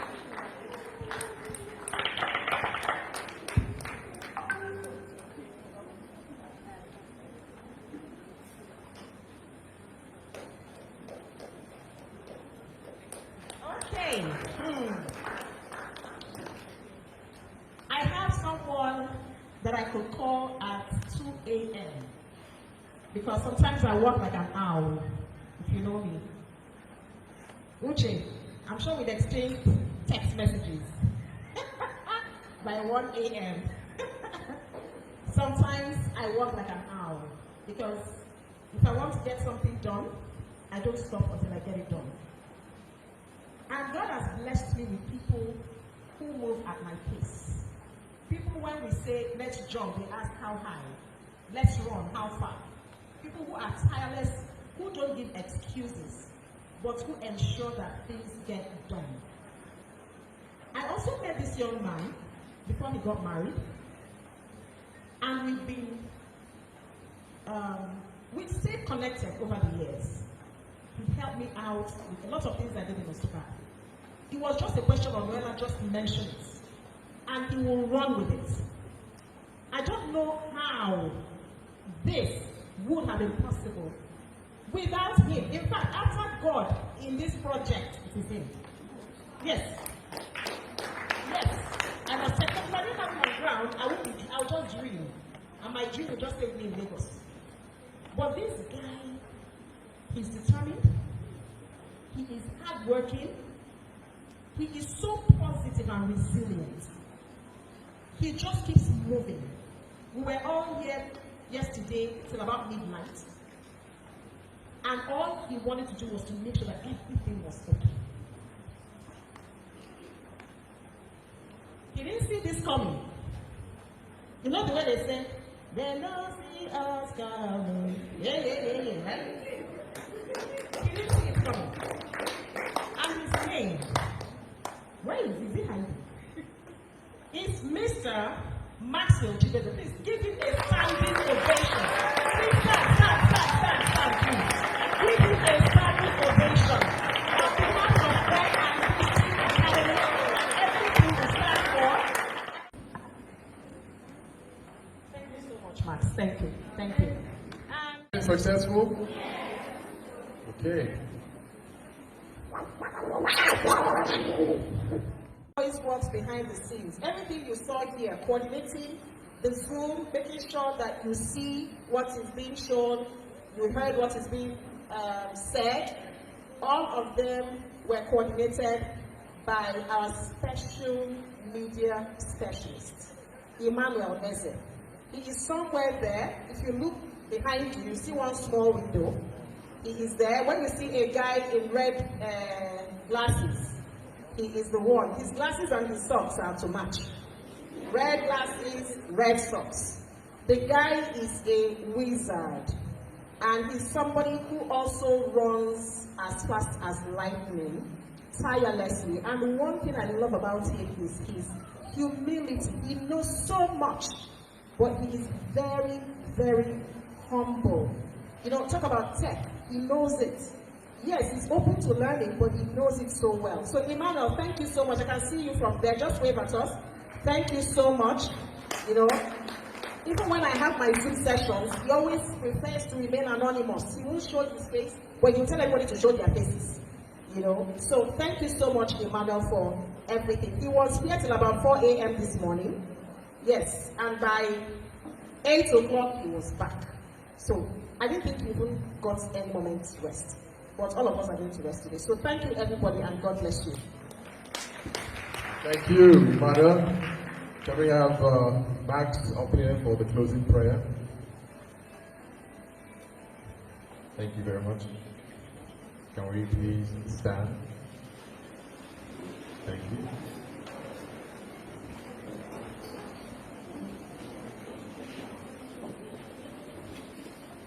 In Jesus' name. Father, we thank you for you came through for us. From the very beginning, we called on your name and you did everything that we asked. This and everything that was said here today will not be forgotten anytime soon. Every single person here can say that they have learned something that they will carry even unto their children. So Lord, we ask again now that even as we go, that you are going to take us all safely back home. That nobody here, nobody that came here will have any stories to tell that is not consistent with praise. Thank you, Father, for seeing us through. So we ask that you see us home. In the name of Jesus Christ. The grace of our Lord Jesus Christ, the love of God, and the fellowship of the Holy Spirit be with us now and forever. Amen. Thank you. Thank you.